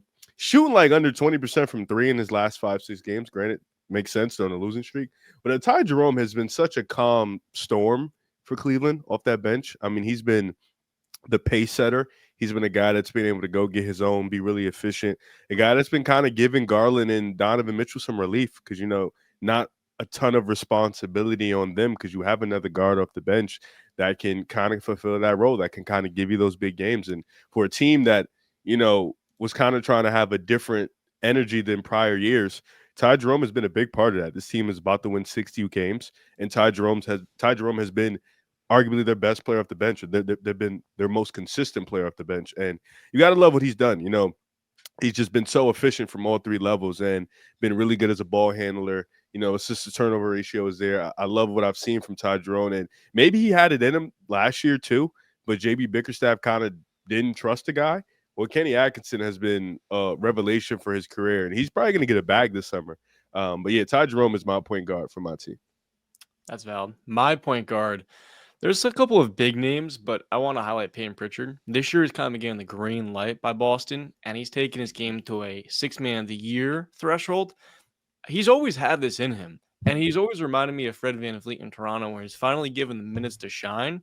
He levels up from 9 to 15 points a game and maintains that level of high-level efficiency at 40% from three. He's somebody that in the playoffs I look at, I believe he can win the Celtics a game or two if they continue playing him because they have all the defensive pieces, particularly if Porzingis is healthy. He went from being like the ultimate special teams player in the NBA last year, which I never knew was a thing, but how you could just draw up half courts for him was quite incredible, and I like that pick as well. I'll say this is a controversial pick, and a lot of people don't think that.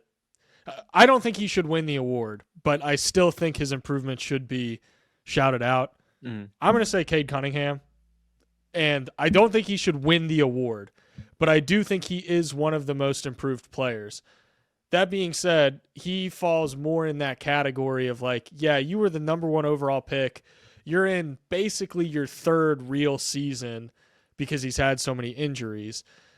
It's like you don't really embody the spirit of the most improved player award, but on paper, from a sheer production perspective, he went from like a non-all-star player, like maybe kind of fringe-ish all-star player, to an all-NBA player. And I think that improvement should be celebrated, not with the award, but I'm cool. If I'm going to take anyone as my starting point guard among most improved players, if we're building the starting 5, right, I'll take Cade Cunningham. I'm happy to do it. No shame. That's my dog. I love him, man. He's the most improved out of this entire bunch. I know Jerome, it was a matter of opportunity, and he had an injury last year, ankle surgery, and he just needed the opportunity. Cade, I feel like he's the one that's truly ascended the most out of these 3 guys. I disagree. The guy I'm going to name next, I think actually is ascended the most. I like all of the picks, and all 3 I considered. I went with Ty Jerome as well as my point guard. I mean, he went from being literally a no factor in the NBA at one point, literally 250 days ago, and he's the most efficient backup point guard in the league. He went from being a guy nobody talked about to, he told Paolo Banchero the other day, "Why are you talking to me? I would be starting point guard on your team." And he's right. he's right. So he's such an improved player, and he's going to sign probably for 18, 20 million this summer, if not more. He's a really, really good player. You should go to Detroit. My next team. Wow. My next player is going to be a guy who just embodies what I believe in, man. I've been here since day one. And it's Amen Thompson, man. He for me, number 2. If it's not for Cade, this guy has to be like, he went from OTE, being a main ball handler, being the guy. He gets drafted to Houston. They completely alter his whole role to being like a what do they call Taysom Hill in football, John? Like a jack of all trades guy. Yeah, like a utility guy. He turns into a utility guy for Houston, where he's now a rebounder. He's their top defender. Now he's their help side rim protector. He's the guy that gets out in transition. Then you come into this year, you see a little bit more of that, but then an injury happens. Fred VanVleet goes down. And now you see Amen with the ball more. And you're like, wow, okay, this is what they drafted. This is a guy with lightning bolt speed, top end athleticism. He has the speed of like John Wall and De'Aaron Fox, and the athleticism Ant-Man and Ja. And he's 6'7". So to have all of that is a unheard of athlete. Then to top it all off, I think for him this year, the improvement has been his IQ. I think that's been his main improvement. I think just his IQ in key spots, him being more of a better all-around defender, him being better on the ball, him knowing when and to cut, him being elite around the rim, him having more of the confidence in the sheer will to take that jumper. I think Amen has, and now he's, inserted himself into the starting lineup. He just played against Miami. He absolutely dominated Miami and completely took what Tyler Hero said last time and shut him down this time. Amen has that dog in him, and I think he's also another guy that's going to get a lot of love next year for MIP. I think that'll be more his time.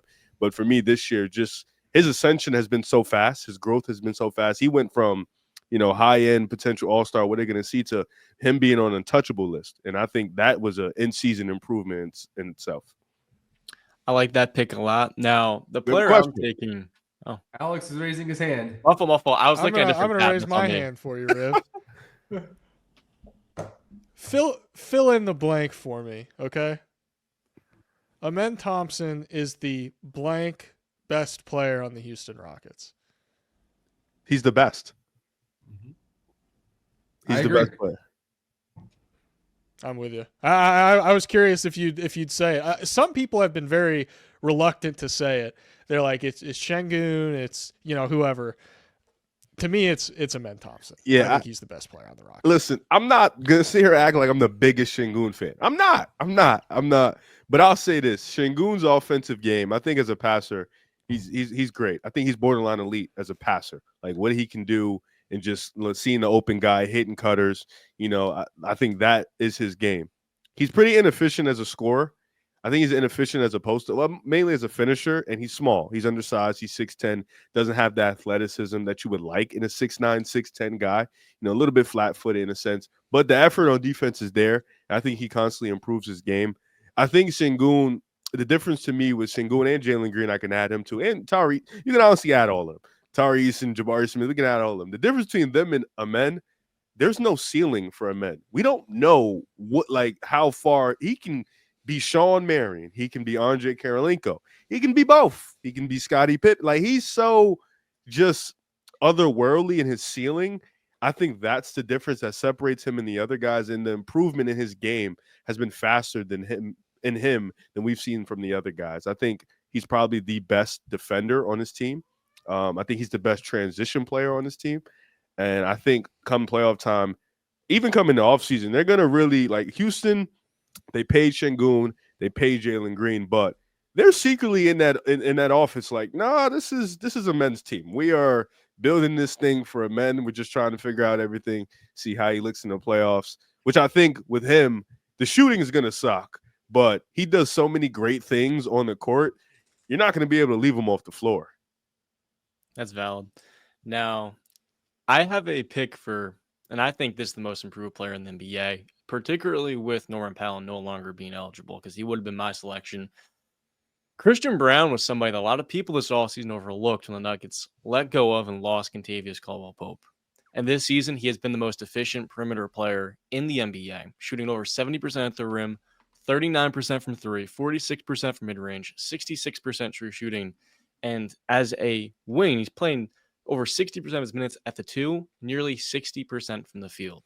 He doesn't take threes, but when he does, he hits them. And defensively, someone that can guard 2 through 4 is a good help defender. And for Denver, he has been one of the most reliable players for them this season. If Jokic misses time, if Aaron Gordon misses time, you can expect Christian Brown to have a productive night. And that's someone who, for me, jumping from 7 to 15 points a game while getting the starting nod, I believe really does deserve the award. It's not your second overall pick taking the unexpected year 2 or 3 leap. No, this is a late first round pick, a guy who's taking the 20s, just continuing to develop after a prolific college career. And I think he should win most improved.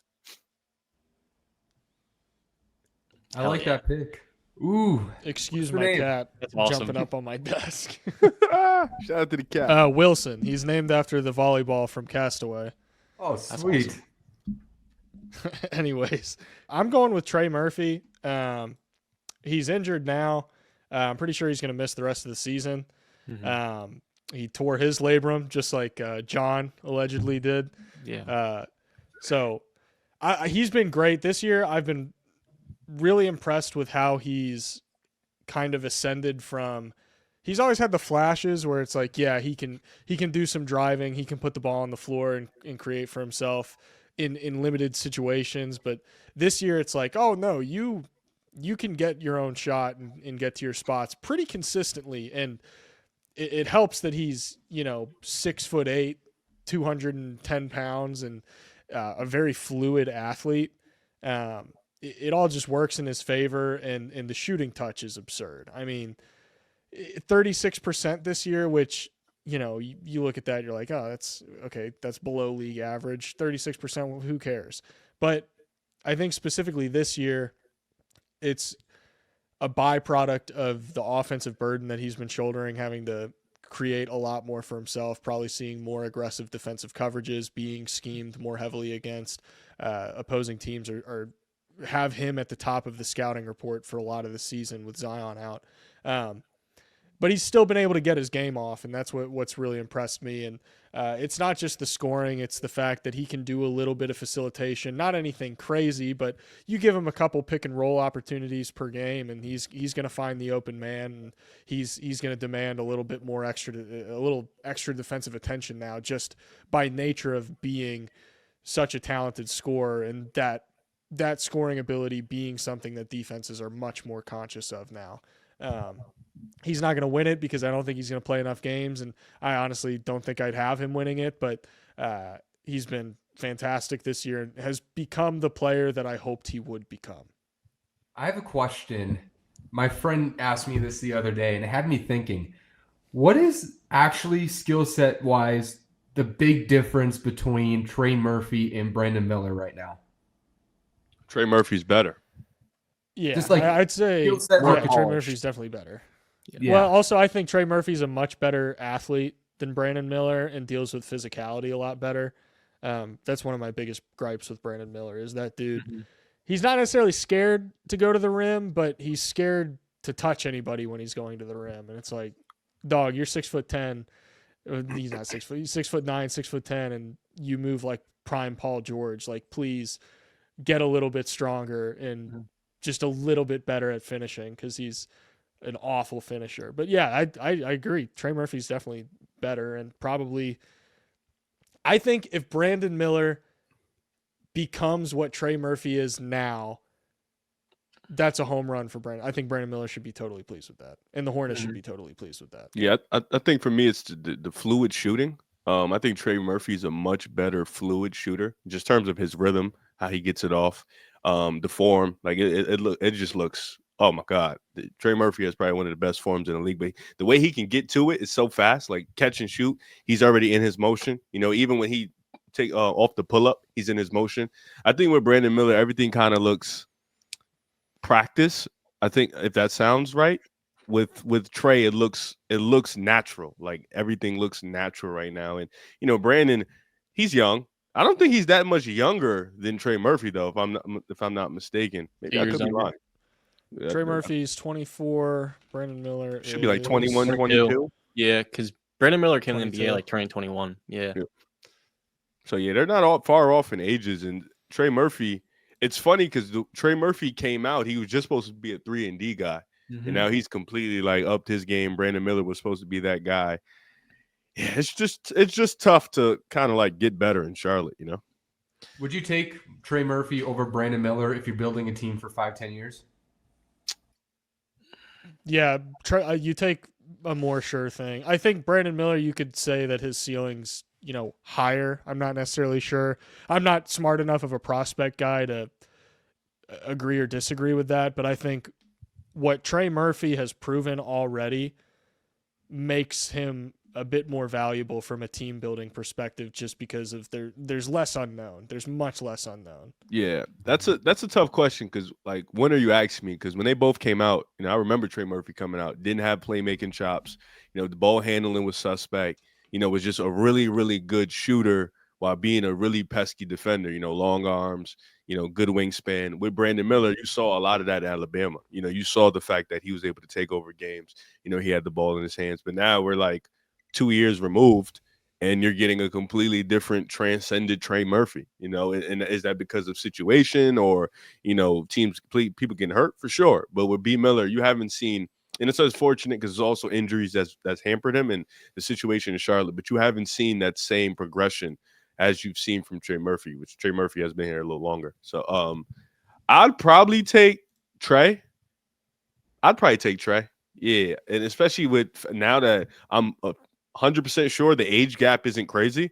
I thought I was capping, but it's actually they're only like 2 years apart. Yeah, give me Trey Murphy. I would take Brandon Miller long term. The way that he closed his rookie season, averaging an efficient 20 points per game from three-point land last year, I believe put him on a fast track to be the clearly better player. But there's a little bit of fog of war here because Brendan Miller has only played 27 games this year, and that small sample is easy to look at. It's the most recent thing we've seen, but I'm still really optimistic. Miller has some questions. I mean, like you said, Alex, I mean, it's a contact sport. You got to be a lot more dynamic. It's the same issue I have with Zachary Ricochet, we'll talk about in a few minutes, where he has some issues that he's going to have to iron out, but given the upside, given what we already saw from him as a rookie, I'm still going to go with Brandon Miller. I would still go Miller too. It's hard because with the way Murphy's, transcendent. Now, granted, it is an awful team he was able to create on, and I kind of wonder how many players in the NBA could average 21 points per game, playing on the New Orleans Pelicans volume in that context. But I agree with the Trey Murphy ascension. For me, I just think I'm curious to see how Brandon Miller looks after a full off season in which he can probably just focus on his body. How much muscle does he bring back? Because I always thought as a prospect, while he was a thin guy, I always thought he had the potential to just build on his frame. And also talking to some scouts, they're always like, yeah, he's got the shoulders. He can grow into a bigger body. And that can make a big difference from him. And also his middle game, like Trey Murphy off the dribble is really improved. I think Brandon Miller's middle game is far ahead of Trey Murphy's. And I mean, he has that nasty floater he can get to, he can pull up. Now, if he's just a more efficient rim attacker, he's one of those dudes I think can explode, but he needs to be healthy. So it's interesting, though, because it is a legitimate conversation. And for my most improved shooting guard, I'm happy you guys didn't mention this guy, but I picked Dyson Daniels for Atlanta. Great pick. He might be a Defensive Player of the Year finalist this year, guys. I mean, there's still 10 games left in the year, and he already has the most steals in a season in over a decade. He's still averaging nearly 4 stocks a game, 3 steals. Offensively, still not the most efficient scorer, but he went from not having a pulse offensively, New Orleans, to going to Atlanta and being a threat as a secondary playmaker in transition. He's given them 14 a game. He's had recent games in which they put the ball in his hands, and it's like, okay, I can give you 26 and 7 if you need me to. He's become a solid connector, better than I thought he would offensively, and he's doing that as the best defensive guard in the league this year. And when they made the trade, I was pro the trade, but I didn't expect Dyson Daniels to become the most valuable asset for either team in the trade, and he has legitimately become that. And now you look at Atlanta, and it's like, okay, Versace is ascending a little bit. Jalen Johnson was great before he got hurt. Now Atlanta has legit 4 pillars on this team, and I think Dyson Daniels really helps the optimism for that team going forward. It's an amazing pick. Now, we're moving on small forward. I guess I'll lead off here, and I'm going to take a player who you might think I'm cheating because last year he had an ascension in Washington. Then they traded him for a first-round pick, a little bit extra. I thought it was one of the worst trades going to the draft, and it's Danny Advia. Last 27 games, he's averaging 18 points per game, and we've just seen him take a step forward in his growth as a ball handler. There's some things he can shore up, being a little more tight, but his ability to create and still be an impactful two-way player for Portland's been what's made him, to me, their best prospect moving forward, above Donovan Clan, Scoot Henderson, Shane Sharp, because you already have that established two-way play. But now you're starting to see him take over as more of an on-ball creator. And that, to me, comparing his start to the year where he got off to a slow start, especially shooting the ball in a new spot, to the way that he's been playing since the new year, you could have an all-star on your hands. And for Portland, that's one of those trades that reminds me a little bit of like the Cavs getting Jared Allen. An under-the-radar move, a lot of people overlooked, but it was an amazing pickup for not a big cost. Why did they trade him, Washington? Why did they trade him? Trying to find my Dyson Daniels tweet from 2022. Oh, nice. And you're scheming over there. Yeah, trying to find it. Go ahead, Alex. I'm still looking. I would say so. I kind of screwed up the order. This guy is my shooting guard. Trey Murphy would be my small forward, but I'm gonna go.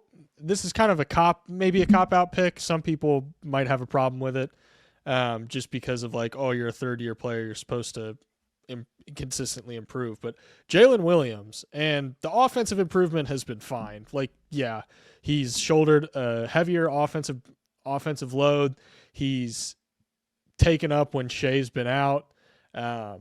He just does a lot on the offensive end now, and some of that, I still think he's growing into his game. He hasn't fully explored all of what he's capable of on the offensive end. But for me, what really has improved this year is his defense. Like, Jalen Williams is probably going to be top 5 in Defensive Player of the Year voting. I wouldn't be surprised if he ended up top 3. There's been some more mentioning of him lately that I've seen when it comes to DPOY discourse. I'm not saying he should win DPOY. Honestly, a center or a big man should probably win DPOY every single year if it's actually going to the best defender in the NBA. But I do think Jalen Williams has been one of the best defenders in the NBA. He'll make an all-defensive team this year, I'm almost positive. And yeah, I mean, if I'm building a starting 5, especially with the context that my point guard is Cade Cunningham, I'm like, him and Jalen Williams as your backcourt defenders. That's a great pairing. So let me ask you, Alex, just run you 5 quick names defensively. Jalen Williams or Dyson Daniels? Depends on context. Guard defenders, I'd say Dyson Daniels, but I don't know if he has the versatility that Jalen Williams does. Okay, let's get nasty. Like Jalen Williams or Herb Jones? Herb Jones is a more polished defender. Jalen Williams or Asar Thompson? Jalen Williams is more polished than Asar, but I like Asar's defensive potential more than Jalen Williams, so I'd probably go Asar. I like that answer. Jalen Williams or Amen? Oh, Amen Thompson. Well, again, this is where it depends on the context, because the versatility of Jalen Williams and the polished defense that he gives you right now, it's almost hard to not take that. But then the potential of Amen Thompson's like the most tantalizing thing in the world. You're like, this guy can defend anything. But I don't know if he'll ever consistently defending 4s and 5s like Jalen Williams can. I'm not saying you want Jalen Williams guarding a 4 or 5 every single game for 82 games straight and 16 wins in a postseason. But I don't know if Amen Thompson framed to where he can consistently do that. But I like him as a guard defender and defensive playmaker more than I like Jalen Williams. Okay, that's interesting, because I think Amen is more of the versatility guy over his brother. I think Asar is better on ball, and Amen is the guy you kind of want to plug here, plug there, like, yo, dude, go stand there and get ready to block the shot if he beats me to the rim. Who on your own team, Jalen Williams or Lou Dortz? Oh, I think Jalen Williams is a better defender than Lou Okay. Dort. I think Lou Dort is Lou Dort is what I like to call a loud defender. He like it's defense that you can see. You're like, okay, cool. He's doing the brick wall stuff, but then the off ball, you're like, it's fine. Yeah. Jalen Williams, I think, is a more well-rounded overall defender. And that's not saying Lou Dort's bad. Like, Lou Dort's the 4th best defender on the team, in my opinion, but he's still a great defender. Yeah, no, I wanted to see where type of company, because I don't disagree. I think Dortz is probably just on ball one of the best in the league. But when you add in all the other stuff, doesn't really give you that. But it's not what he's there for. He's there. He's a stone. Right, ball. Exactly. So my guy, since Wilder decided to take my guy, I'm gonna substitute for another guy. Alex, you're gonna like this, because this guy in his first 49 games of the season averaged a cool low 10 points, 59% true shooting, 60% 2-point percentage, 36% from the 3-point line. But then in 21 minutes, his minutes upped. And then his minutes upped in his last 20 games, 15 points a game. True shooting went up to 60%. 2-point percentage dropped, but the 3-point percentage jumped up to 42%. And that is my brother in Christ, Aaron Wiggins. Listen, I love Aaron Wiggins. And, sometimes a guy may not improve necessarily in his game, but he will improve in his role. And I think that's what Aaron Wiggins did. I think Aaron Wiggins, the more minutes he got, well, he started to show you the more he can do, and as the minutes went up, I feel like he didn't miss a beat. I think he's one of. It used to be, I feel like with OKC, it used to be like Isaiah Joe over Aaron Wiggins, but as Aaron Wiggins is getting better, you're like, nah, this is a guy that we need in our rotation immediately. He has the size, 6'6", 6'7", long arms, the confidence in there. Like I've seen him pull up on a pull-up three against some of the best defenders in his face, like shot clock Juan. Aaron Wiggins has that confidence, and then he's really versatile. And I think for OKC, a team with 50,000 draft picks, just from a league perspective, if you are looking at trading a big star over there, Aaron Wiggins is a guy you might want to grab. Like, hey, look, we want Aaron Wiggins. This is a guy who can probably blossom in a much bigger role, but I think I love Aaron Wiggins' game. I think he has blossomed into that next guy to potentially, maybe if Dortz is gone, Aaron Wiggins can step up, because offensively, he just gives you more than a lot of those guys on OKC. Even Alex Caruso, I think he's super valuable, but Aaron Wiggins, yeah. I think he gives you more on offense. Can I clarify something or just verify one thing? So for the draft rules, is it like, are we doing like a draft where we each pick an individual player, or I'm not sure. Are we? What's the rules? I don't even know, because there's 4 of us, so you have to really dig deep into a top 4 for each position. So up to you. I have top 3 for each position. I kind of put a list because I knew y'all would grab somebody, so I have a list. Like, are we making like starting lineups that we think would win, or are we making like individual players? Or because I literally just stole Ty Jerome from Riv at point guard, and I didn't realize I did. Good, I'm glad he did. Okay, buddy. Yeah. Who's your next guy, Wilder? It's actually same as Alex. I was going to say Trey Murphy. That's why I wanted to clarify that. So we're just making our most improved player for each position. Is that a fine criteria? Yeah, this is a. I try to make a starting 5 that works. Yeah, I picked up on that after you took Key. I'm like, all right, I got to lock in now. This is a This is a topic to acknowledge players that have improved. Mm-hmm. If you want to make it a starting 5 like Alex is doing, you could do that. Nobody's hating on that. I want us to acknowledge the fact that we've had a ton of good and proven players. And I feel like you can lock into your bag and get somebody right now. Okay, I respect that, because I think my lineup, if we're just grading on who is the most improved player per position, I'm doing good. But if we're trying to make a lineup to win, I'm getting cooked by everybody.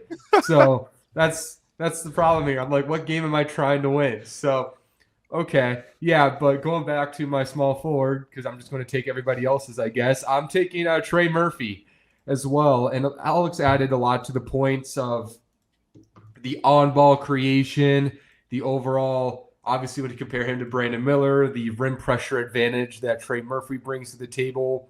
And also just, this is a dude who, going into the future for the Pelicans rebuild, I think you look at and you're like, he's probably the safest bet to be on this team 4 years from now, if you really think about it. He and maybe Herb Jones, because he's legitimately established himself as a staple. And with where the Pelicans are going to draft this year, I think they're projected at 4 right now. But what if they end up with Dylan Harper, and all of a sudden maybe the identity of the team starts to shift? Maybe they lean more toward Harper or Flag or whoever they get at the top of the draft. It doesn't matter, because Trey Murphy, you can just kind of blend anywhere as your number 2 creator now. And I think that's a really big shift in the trajectory that people had for him in the beginning. I was a huge fan of him year 1 as like a similar to Klay Thompson archetype, but he's kind of turning into just a secondary creating wing. And as you guys highlighted, that's just a really big change that really ascends his upside long term. And if you ask me, I think he's probably the most, I don't know if I would say best, because if Zion is healthy, nobody really touches him in New Orleans, but he's probably the most reliable all-around prospect on the Pelicans, and somebody who, if I'm the Pelicans, I'm trying to keep as long as I can. That's a great take, because he is their most reliable player on a night-in, night-out basis, and that's not to disrespect Zion entirely. Now, moving on to power forward. I feel like I'm kind of lucky here, because I've taken the first guy the last 2 positions. but I'm going to be grabbing Evan Mobley. The ascension that he's taken this year has been more subtle. It's been more confidence-based, and I think it's been really an injection of belief kind of instilled by Kenny Atkinson. And for Mobley, he's just increased his volume, taking more threes, being more aggressive as a creator for this Cavaliers offense, and being able to kind of rise his points and his production as a kind of engine. And I think that's something that this Cavalier team sorely needed. And Alex, you talked about in your video a few weeks ago about the Cavaliers being able to get paint touches. And with Evan Mobley being able to take this step forward, which kind of made him a more well-rounded player, there's nothing you can really give up for this Cavalier team because they're always going to have something that's going to kind of kill you, whether it's the paint touches, whether it's the corner threes, or the shot creation. And I think those little refinements that he's made on the offensive end has kind of put together the entire offense and being a complete machine. So I think his development and his step forward has been more so just year-to-year progression, but it's been such a big difference for the Cavaliers to take that step forward from being an average offense last year to this year, a top 3 offense in the NBA.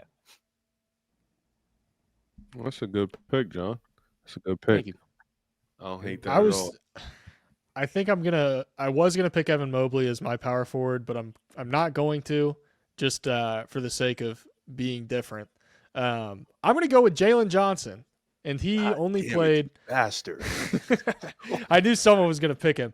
36 games. It sucks that he missed over half the season. And the Hawks, we talked a little bit earlier. I think the Hawks would be a scary upset potential team if Jalen Johnson was healthy, especially with Zachary Risachet playing how he is lately. But Jalen Johnson, man, 19, 10, and 5. There's not very many guys averaging, at least 19 points, 10 rebounds, and 5 assists in the NBA right now. That's just solid box score production right there. And you look at the fact that he's now doing it, they got rid of DeJounte Murray, and they're like, Jalen Johnson, you're our second option now. Come through for us. We need you to score. We need you to create offense. Go out there and do it. And he did it, and he did a great job. Obviously, the 3 ball is a little shaky, 31%. The volume still isn't super high. 3.9 attempts per game. But he does have that sample size from last year over the course of 56 games where he shot 35.5% from 3 on 3.6 attempts per night. I'm not ruling out the idea of Jalen Johnson developing a 3. I don't think it's unrealistic for Jalen Johnson to develop a 3-point shot. But I think even without it, his improvements everywhere else really warrant him. I think he would have won it this year if he didn't get hurt. I think a lot of people had him as the kind of runaway favorite. I think he definitely embodies the spirit of the award. He was a later first round pick. I wouldn't say he's a late first round pick. He was 20th overall, but he was a later first round pick. He's not a third year player anymore. A lot of players get penalized for being third year players when it comes to the award. He had that minutes increase between his second and his third year where he went from 15 minutes to 33 minutes a game. But now it's you give him 36 minutes a night and he's going to give you star caliber production. I like the pick. Rip had him third in our 2021 NBA redraft. If we're talking about just stock rising, I think like we talked about a moment ago, you look at Atlanta, they have 4 legitimate pillars, and would it be a shock if Jalen Johnson became a top 20 player in the NBA if he becomes a more consistent shooter, especially off the dribble? I think it's in the realm of possibility. Yeah. Now, awesome. I have an agenda here, and you guys, now I'm learning how flexible this topic is, this subject. So I'm going to do something pretty nasty, okay? I am going to just consider 3 months of basketball. And just to acknowledge this player, for my power forward, because he should be a power forward. Take a wild guess. I'm going Jaden McDaniels. Jaden McDaniels. Maybe the craziest midseason leap I've seen in the last couple of years, because the first 2 months of the year, it was bad. He wasn't rebounding. He wasn't making shots. He looked. He wasn't good, bro. He just wasn't good. Yeah.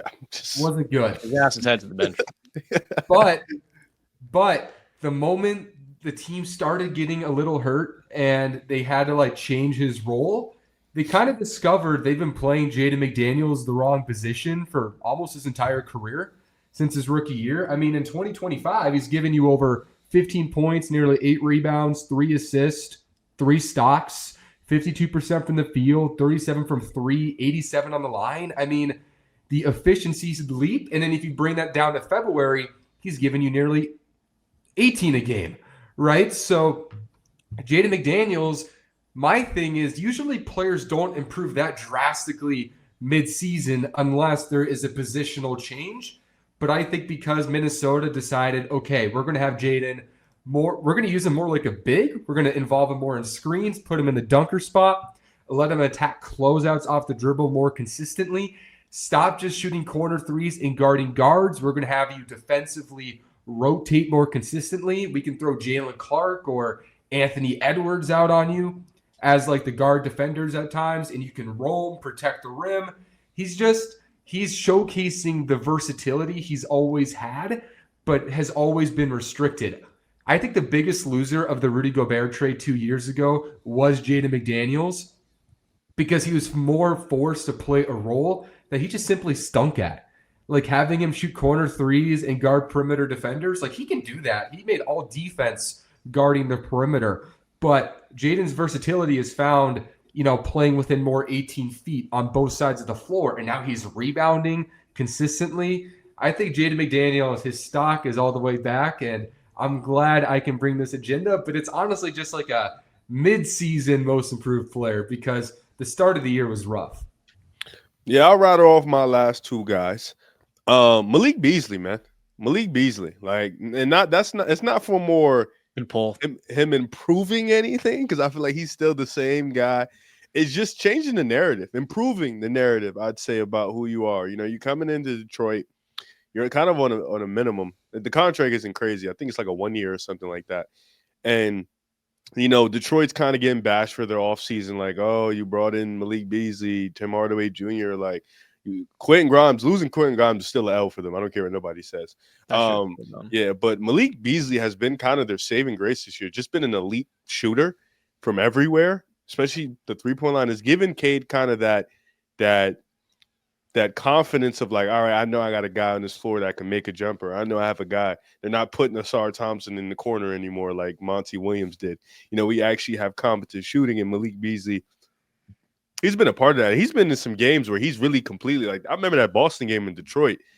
He was talking his shit, hitting threes, like, stunting on him. Like Malik Beasley definitely is going to get a big contract this year. Hopefully he stays in Detroit, because I think as a sniper, he's been a connector for them guys on offense. And then my last guy, man, Ivica Zubac, man. He's dude. Dang it. He's a man. What can I say? 2 players, man. I didn't know we were doing that. What can I say more about this guy, man? I mean, been super high on him. He's been great.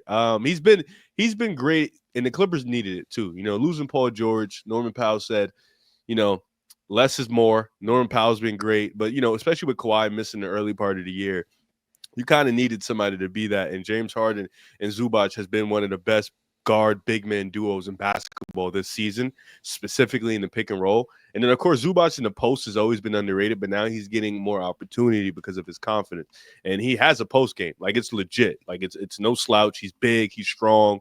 He's 7 feet tall. He's a good long wingspan, and he has a hook shot. And there's not many of those in the league anymore, but he's able to utilize that and then bank it on the top that he's not a cone on defense. Like he's actually a really, really good rim protector. He's a really elite rebounder. He's been great for this Clippers team. They got him on a steal, getting them from the Lakers. And every year in LA, he's consistently improved for them. And he's been one of their saving grace. Even his contract is nothing too crazy. Like I think it's like a steal deal.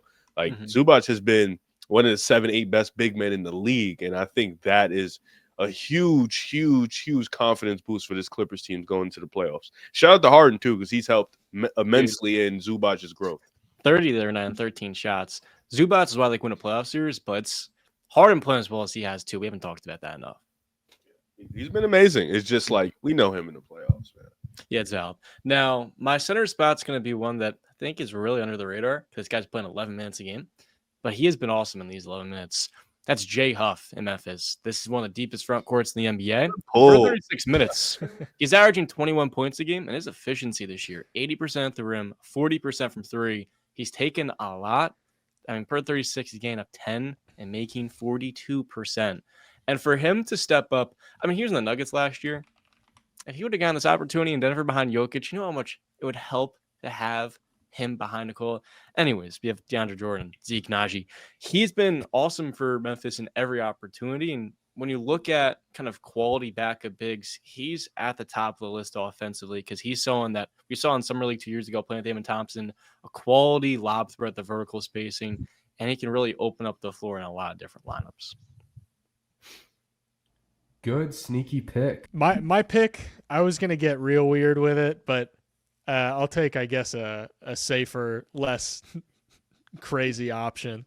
I'm gonna go with Jalen Duren, and I know he's a third-year player, There you go. which some people shy away from when it comes to most improved players. But for this particular context, where I'm trying to build a starting five, and knowing that Zubats is off the board. In this hypothetical draft, I'm going with Duren, and it's interesting because normally with these third-year players, they get more minutes and their production improves. With Duren this year, he's gotten less minutes, and he's, box score wise, he's averaging fewer points per game, fewer rebounds, but his defense has improved, from when you improve from horrible to like not quite terrible, it's like, yeah, it is what it is. But specifically in the context of this starting five that I'm building, I think we've got enough defense to deal with that. But I've just been impressed with him embracing just being a lob threat with Cade. I think he's done a really good job just utilizing that athleticism that he has. Like, people forget how insane of an athlete he is. That was one of the biggest things that he was praised for coming out of college, was just the physical traits were nuts. And his efficiency has skyrocketed this year. Last year, 61.9%, nearly 70% from the field this year. He's also, I think, kind of an underrated passer. 2.5 assists per game. No one's really going to look at that and bat much of an eye. But I feel like the amount that he does in terms of initiating dribble handoffs and stuff, and his awareness on the floor to kind of orchestrate this kind of stuff, is where a lot of his value offensively is provided, outside of just being that vertical threat. And it's made it to where, he's not really going to space the floor, but he can still utilize the threat of him as a roller, as a vertical threat, to create for his teammates. And I think that's been really important for Detroit's success this year. And he's still only 21 years old. I say we're talking about him in a most improved context right now. Think about 2-3 years from now what Jalen Duren could be doing. I think we've really only scratched the surface of what he's going to be.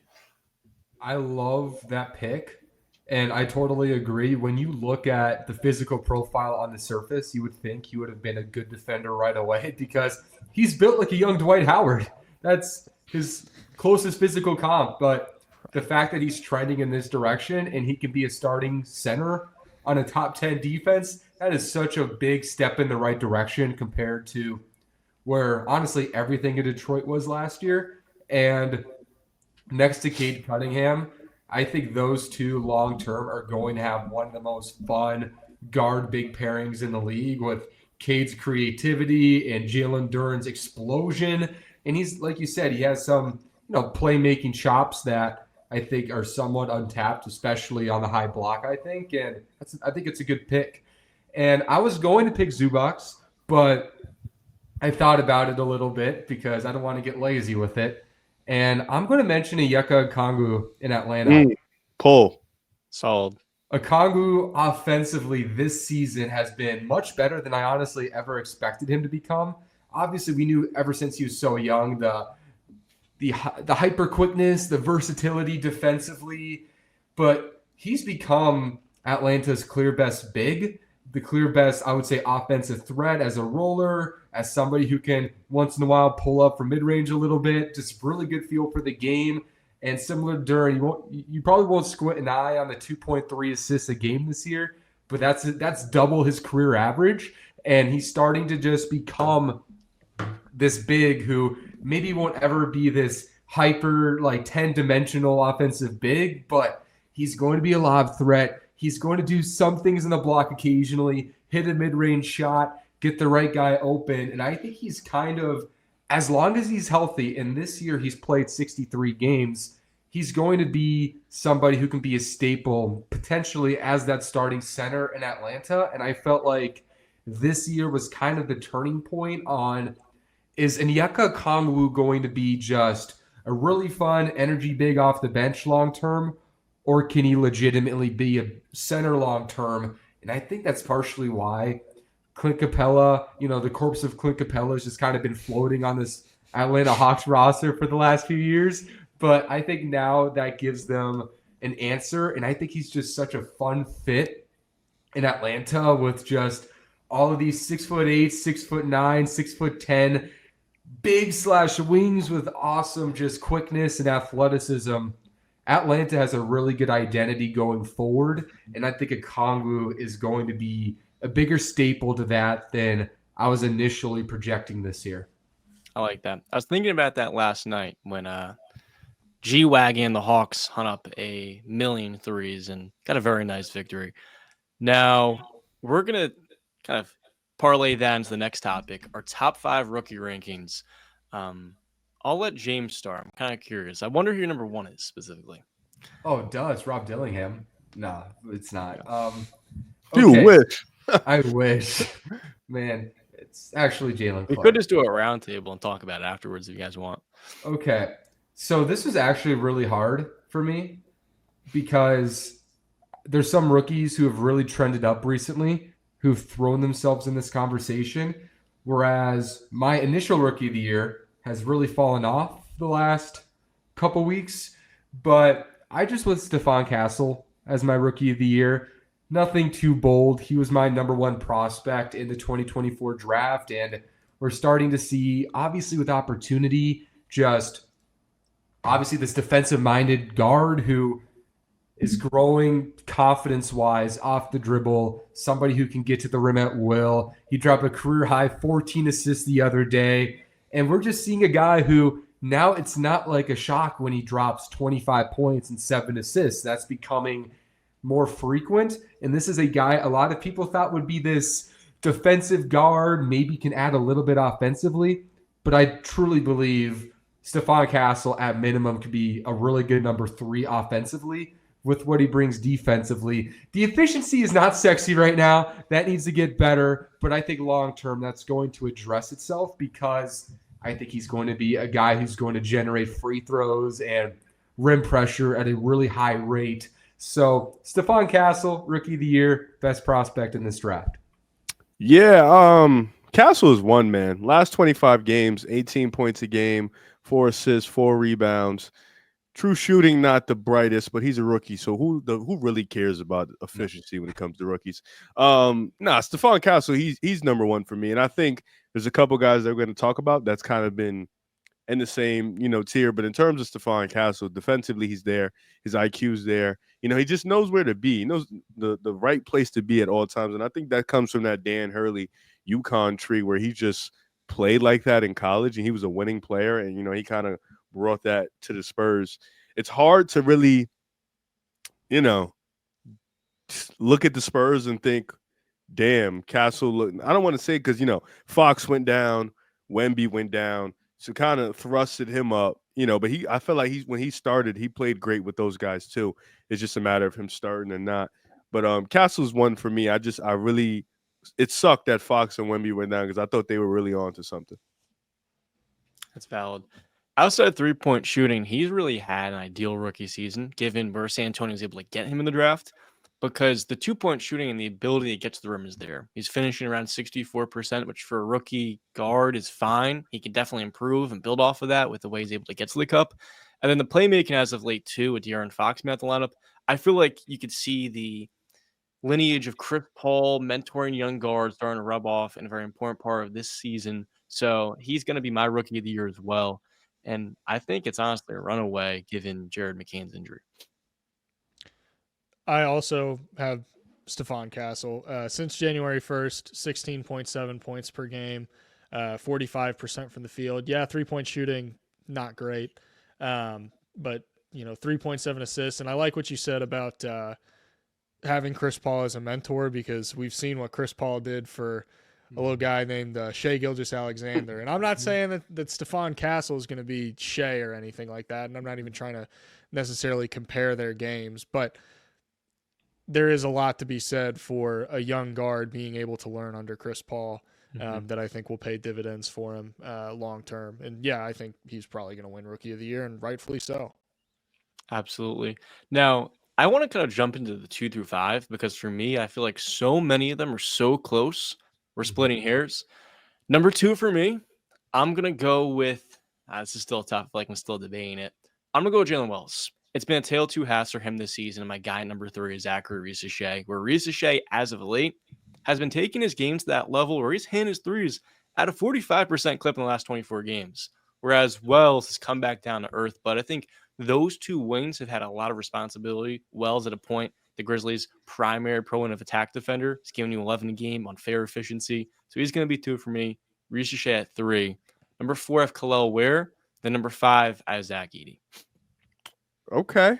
That's actually a really good list. Am I the only one who thinks Memphis rookies have been overrated? No. Yeah, I mean, it's not an elite rookie crop this year in terms of production. At the Like top, so Jalen Wells as a on-ball perimeter defender definitely leaves a lot to be desired. The effort's there. The effort, first of all, you start there with a young player. Effort, A plus. He gets that from me. Still a lot to be desired. And then Zach Edey, however you say it. Sorry, Zach. A lot to be desired. I'll say that. For me, number 2 is Zach Reese-Shea, just because the late bloom he's been taking, and the 3-point shooting really moves me, especially for a wing guy like that, who I think they're going to be more of a complementary. They're going to have more of a complementary game to their stars. Him being Trey, Wells being Ja. I think Reese-Shea as a 3-point shooter has really moved the mountains for me. Number 3 is where I'll have Kel'el Ware. hell yeah. I think he's moved the shit out of me. He's really, just as a rim protector, his numbers without Bam are actually ridiculous on the court. He's like an 18-point per game scorer when Bam's not on the floor. It's actually nuts. Just a fluid offensive player that can kind of give you the pick and pop adjustment, athletic, long, really sound rim protector. I really like where 4 is where I'll have Jalen Wells. I think he's been, like you mentioned, he's been steady. He's been solid.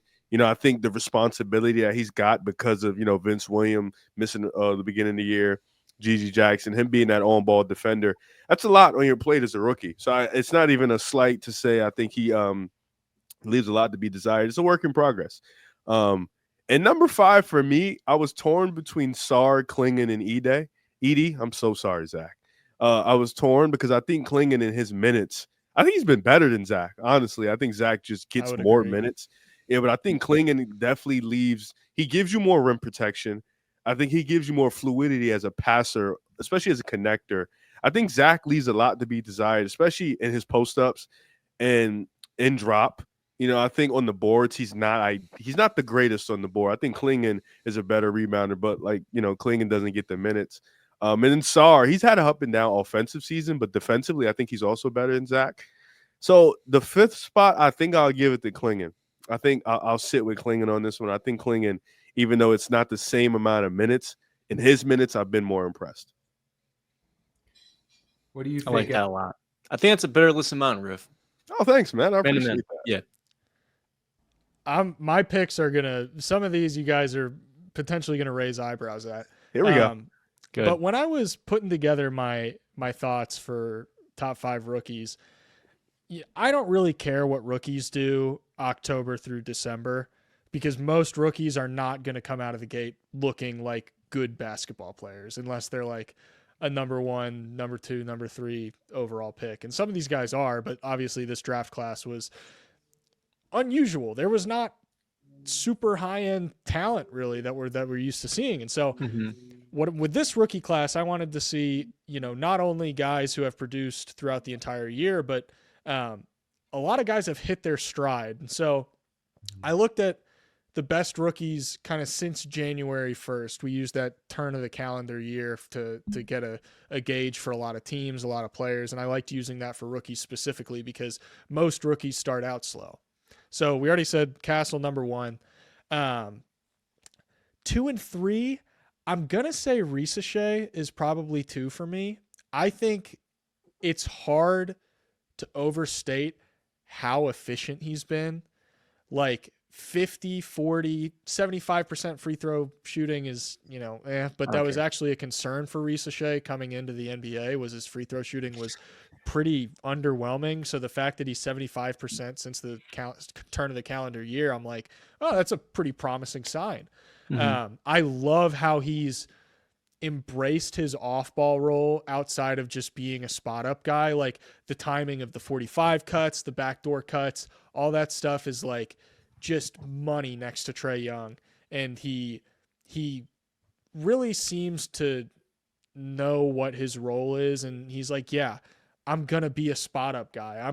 Do not put the ball in my hands because there's not a ton I'm going to be doing with it. And I appreciate that he has that understanding. And I think it's going to be good for him down the road, just in terms of his development. Like the more specialized you can be as a player like him, it's like, yeah, I don't think he's going to be a number 1. I don't think he's going to be a number 2, maybe a number 3, a number 4. I'm like, yeah, that's the perfect role for a guy like him with his frame and with his fluidity.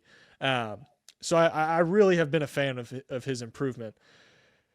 Some of these guys have flown under the radar, so just be prepared. Let's do it. So, have you guys been keeping up with what Kyle Filipowski has been doing? Because he's been really good. The best player. We mentioned him earlier. He's been really freaking good. 10 points per game since January 1st. 51% from the field, 40% from 3. And that was the thing with Kyle Filipowski was like people really thought he was going to be a true stretch 5. And I think that has definitely been evident over this stretch of games for him. 6 rebounds, 2 assists. The passing's kind of popped every now and then. I'm like, oh, where'd that come from? That's something that's going to be very useful for Utah. Obviously, depending on personnel that they decide to put on that team. That'll kind of dictate how Filipowski gets used. But I'm not saying he's 3. This 3 through 5 range, I'm kind of like, you put them wherever you want. I just want to shout them out because they've been really good rookies.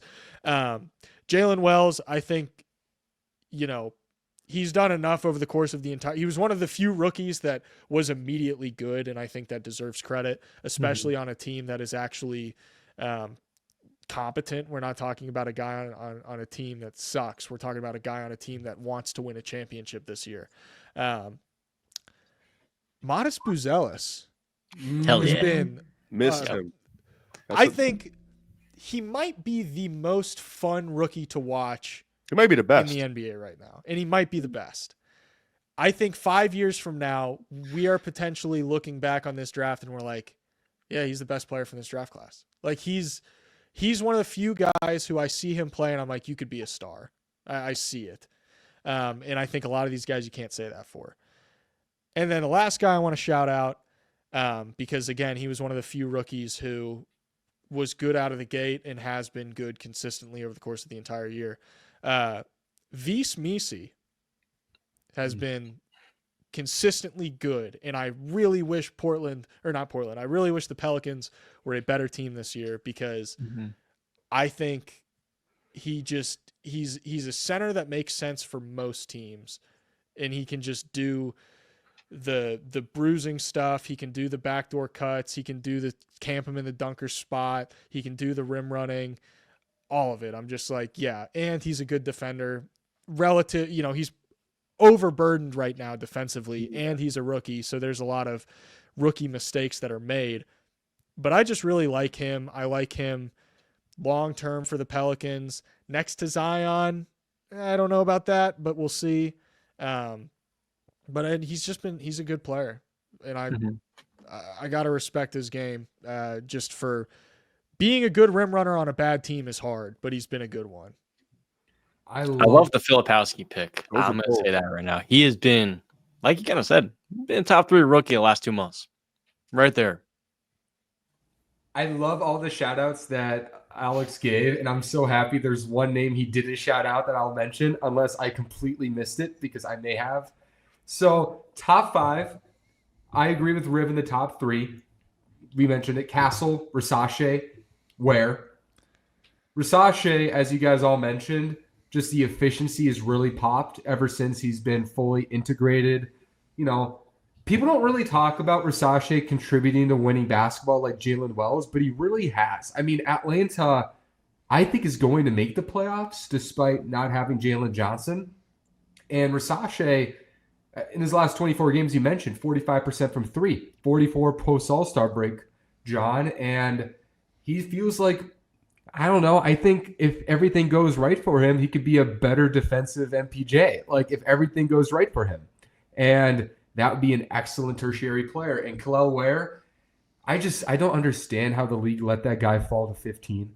I'll never understand it. I mean, everybody said he had the attitude problems and all these things. That felt really overblown. I felt like he really didn't get a favorable treatment in that situation. He ends up in Miami, the perfect situation, and he looks like a guy who can make an all-star team in the NBA. The fluidity, the versatility, the rim pressure, the potential versatility defensively. I'm a fan. And it gets really hard after 3 because you guys mentioned like 7 names. Nobody mentioned Alex. Well, I think Riv mentioned Sarr for a quick moment. He's been really good lately. I don't have him top 5, but I still think he has the top 2, top 3 ceiling in this draft class. I ended up going with Donovan Clingan 4 because I think if he got starting opportunity, he would have a starter level impact. He just is on a team in which he's playing with Ayton and then Robert Williams when, usually one of them is hurt, but when he's playing with those guys, he's clearly the third guy, and that's not his fault. But I put him 4, and the guy I had number 5, I put Quentin Post 5. And, I mean, we're talking 47% from 3 since the All-Star break, man. He's giving the Warriors right now in the class. No troll. I forgot he was a rookie. Oh, he's like a year 2 European guy. Well, he looks like he's 30, so. He does. He kind of looks like Dragan Bender. I always think that when I look at him. Oh, yeah, for sure. Yeah. Yeah. He's who Dragan Bender was supposed to be, maybe. But, he's really shown.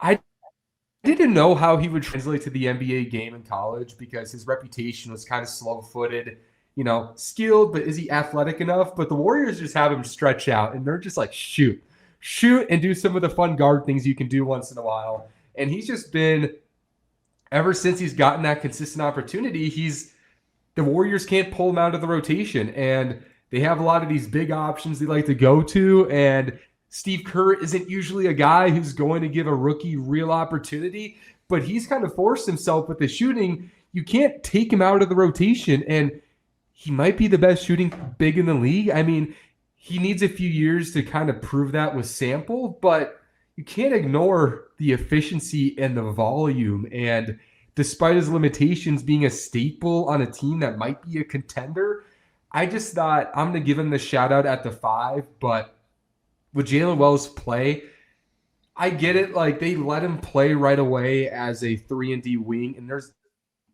that's impressive. But I would also slightly rebuttal and say, who else would have done that for Memphis to start the year? He kind of just fit an archetype, and he played well, but he's starting to fall back a little bit, and I'm concerned. And as Alex mentioned, Montes Buzelis might have the highest ceiling in the draft with his size and his handle, and he's got the it factor. He's got a lot of craft to him. So it kind of reminds me of the 2016 rookie class in which maybe Dario Saric and Malcolm Brogdon are Rookie of the Year finalists, but a Pascal Siakam is going to emerge, or Jaylen Brown's eventually going to ascend. I think that's what this draft class is going to do. Maybe not as good as 2016, but I think it could have a similar impact. That's valid. It's a good list. Yeah. Do you guys think? It's Castle lock in for Rookie of the Year, right? Mm-hmm. Yeah, it's already submitted. Yeah. Yeah. Is There's time, but it's probably going to be him. I'm kind of wondering. I think it's going to be Castle, but if Versace finishes really strong, especially if Atlanta makes the playoffs, I know it's a regular season award, but he's been impressive lately. And for some reason, I don't know if this is like, I don't know if the NBA respects him as a shooter though, because he's making these threes, but he's also like freaking wide open on these threes. It's actually crazy. His form is disgusting. It is nice. To be fair, a lot of it's him running the floor, and then Trey and whoever it may be. Wait, John, spreading it out. What's nice? The shooting form. You think so? I think it's I think it's a really clean. Is it me? I don't like it. It looks fun. I like it a lot. I mean, you know what? For a guy at 6'9" with that long wingspan, We see some 6'9" guys with some strokers, man. Let me see. Sure. Let me look it up real quick. Maybe I'm tweaking. I mean, he's when got I a watched shot Zach base. Reese-Shea, I don't know if he's quite the playmaker this guy was. I just get Portland Nick Batum vibes. That's the energy I get. And if he's that, I think people may be like, oh, it's first overall pick. I don't care. I really like that outcome for him. And he would make a lot of money if that's what he becomes. John, that's nuts. First overall pick, Nicholas Batum. I mean, he's an underrated player back in his day. He is, but, number one pick. He wasn't drafted to be a top 10 player. So True. But damn, he can't get top 15, top 20? Oh, no, his form is nice. I'm tweaking. Yeah, that's on me. Yeah. I'm doing a video on him right now, and you said that. I was like, tweaking. That's awesome. Yeah, that's on me. I looked at it just now. Beautiful.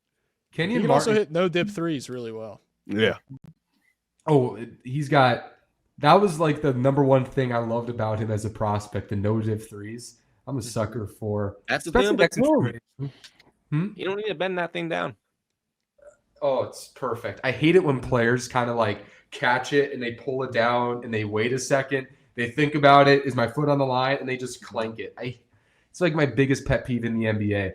But I think Versace could be kind of like a Kenyon Martin level number one overall pick when looking back. Like Martin made an all-star team and he was a nasty defender and he helped Brooklyn make the finals, or New Jersey at the time. But Versace, it's like the guy who maybe he's the best, maybe he's not in the draft, but you can't really argue him going number one, even though we all agree that draft just stunk, like 2000 stunk. I think he would be 2022 Klay Thompson. Okay. Like, I think that's his vibe. Nothing wrong with definitely high-end outcome. Yeah. Nothing wrong with that at all. Yeah. Totally solid. I think that's his vibe right there. Hall of Famer. To be fair, it's a player comp, not a career comp, but yeah. Well, I think he can do that for like 9-10 years. Like, defend really well, good team defender. He could shoot. So as long as you can shoot and be a versatile shooter, attack closeouts when need be, handle already higher than Clay's. It's not hard to be higher than Clay's, I'll tell you that. Once your handle succeeds his, and do your thing. Taller.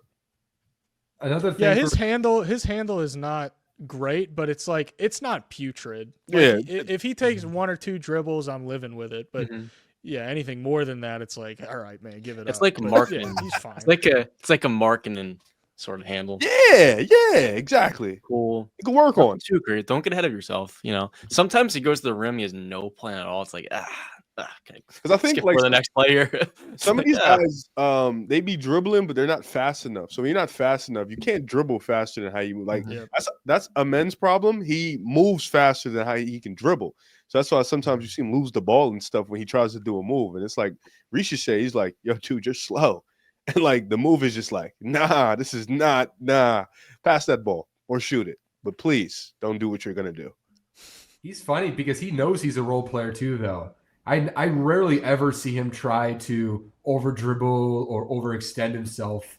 And you just don't see that with number one overall picks. And I think an interesting thing to mention with Versace as a prospect, we saw the Knicks trade 5 first-round picks for Mikal Bridges and pay OG Anunoby $215 million. So that archetype is just asset management. Maybe it's just an era thing for just a couple of years. Maybe it's not. Who knows? But at this point in time, everybody overpays for big, long two-way wings. Like that's just the most.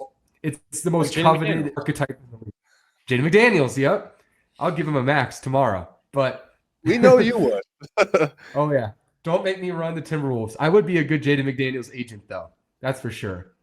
I would find a way to convince somebody to give that guy a max. Maybe it's not maybe it's not a smart organization, but I think Charlotte, I can get them to give him a max. Question before we end the show. I have a quick question because we talked a lot about Rishi. We brought up Dyson Daniels. We brought up Jalen Johnson. So I just want to ask this question about Atlanta because I think Atlanta is in an intriguing spot. They don't have their draft picks. They don't for the next 2 or 3 years. They have 2 firsts this year, don't they? No, I'm saying not from them, not like them. They have Sacramento. I Their think it's own. protected, and I think somebody else. But they don't have their own. I want to say. Do you think they built this scrappy, athletic, lengthy wing trio of Dyson, of Rishi, Jalen Johnson? Jalen Johnson was honestly a miracle in a bottle. But yeah, him too. For Trey Young or the next guy coming up, because Dyson Daniels' contract, he's supposed to get paid soon. You paid Jalen Johnson, you got him on a steal, I feel like. And then Rishi is obviously a rookie. Mm-hmm. Do we plan on Trey Young being here for the next year or two? Round table question, or is this defensive tandem of 6'6", 6'7", 6'8", 6'9", and then Onyeka, is this built for somebody else, maybe a bigger guard? They should, because Trey Young's the best player they've had in 2 decades. He's brought them to a conference finals, and the core that they've built is great. Maybe Trey doesn't fit perfectly into a switch-heavy approach. That being said, if they get a physical, kind of imposing wing or a big to complement those 3 guys that we've talked about, Rishi, Dyson, and Jalen Johnson, you can build a team with Trey that can make another playoff run.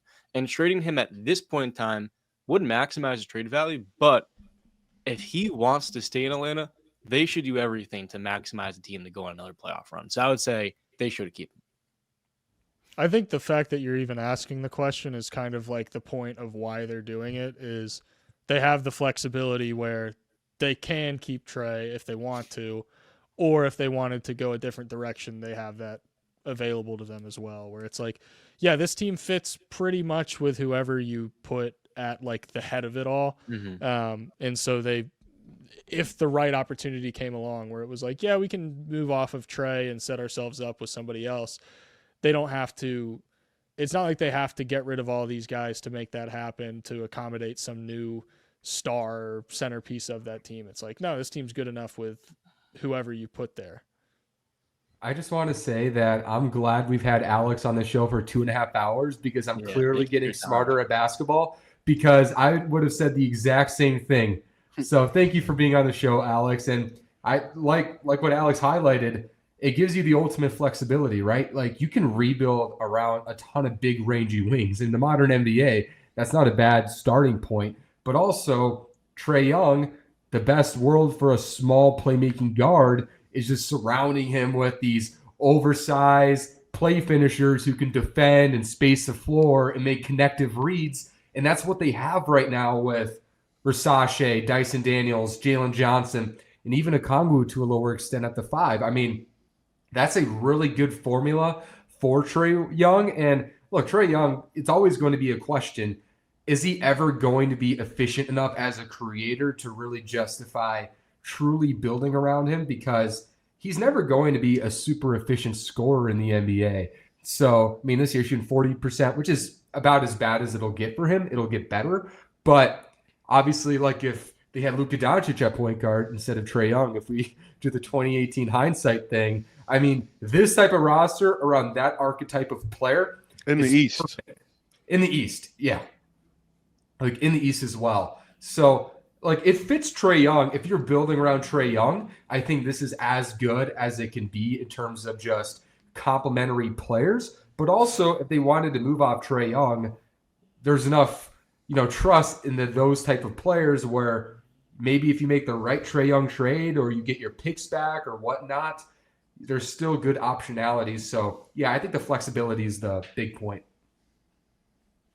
And I think that's a good way to end episode 20 of Objectively Biased. Thank you all so much for listening to the episode. Alex, thank you so much for being on the show, man. It's been Thanks great for having me, guys. I had a great time. Appreciate it. Yeah, definitely follow him on YouTube. Subscribe, whatever terminology YouTube uses. Alex's account is fantastic. I've watched it for Thank you. the last 3-4 years. So I remember your year 2 thing where you're like, Anthony Edwards is a superstar. And I was like, I like this guy. Okay. So Already surpassed hundreds out. I can't speak. I'm gonna try again. already surpassed 100,000 subscribers, but you got a long, long way, a lot more success. I'm really happy for you, man. Thank you. Of course, thank you Appreciate for it. coming on because I feel like I've been watching your content too for about 3-4 years. Happy for your success, and today was a great show. So Hey, I've been watching you guys. You guys are talking about you've been watching me. I'm like, I keep up with Pick a Side, and I follow Wilder on Twitter, and I'm like, yeah, I watch you guys just as much as you probably watch me. So appreciate hope it. we all- I'm I hope, putting that like segment of the video like on like I'm putting like heart in my camera roll. By the way, that means a lot. So I hope we all find success in this, man. You know, guys, I've actually met Amen. Jalen Duran in person. I Scary had dude. to. We didn't meet him. We walked by I him. did And too. probably Yeah, the like, most intimidating person. Dude, I kid you not. Like, wait, hold up. That was at Summer League 20. Weren't you, Alex, at Summer League for the? Yeah, were you at I the, went to through the Summer Wire League. event? Yeah, I was at the Through the Wire event. 2023. So we were Mhm. leaving to catch the plane. My flight got connected. But we were leaving, and watch it, big dog. Jalen Duran is walking out the elevator. I'm like, that's the biggest human being I've ever seen. And dude, Dell's massive. 6'6". He was over a head taller than Dell's. I was like, damn. bro, he was massive. Like, I'm Yeah. talking about like a behemoth. Like, you want to think like super soldier? Yeah. Like, he walked past, and we were all scared as hell. Like, we're like, we think it's him, but we don't want to say anything because like he's just scary, dude. Like, he's a scary, scary Meanwhile, dude. he like just turned 19. Yeah, facts. Right. Yeah. He's like significant. He's like almost 10 years younger than me. I was Crazy. pre-game Timberwolves Spurs early January. I was on the court during the warm-ups, and I was like 3 inches away from Victor Wembanyama, and I just remember like looking at him, and I'm like 6'1" and I was like this. Mhm. It was like the most. I don't want to like glaze too much, but it was like looking at a mythical creature. It was like, oh my gosh, yeah. Some of those NBA players are just nuts to look at in person. So Durant, I can only imagine because he's like buff as hell. I remember I almost got someone. What was his name? Who's that European guard from Russia we talked about a few episodes ago? Milos Teodosic, right? Oh. Yeah. He tried to make me pick a fight with DeAndre Jordan one time, and that was like so like DeAndre Jordan, similarly to Duran, is like just a freak physically. So okay, I think that's a good way to end the episode officially. So thank you all so much for watching this week's episode, and we'll see you next week.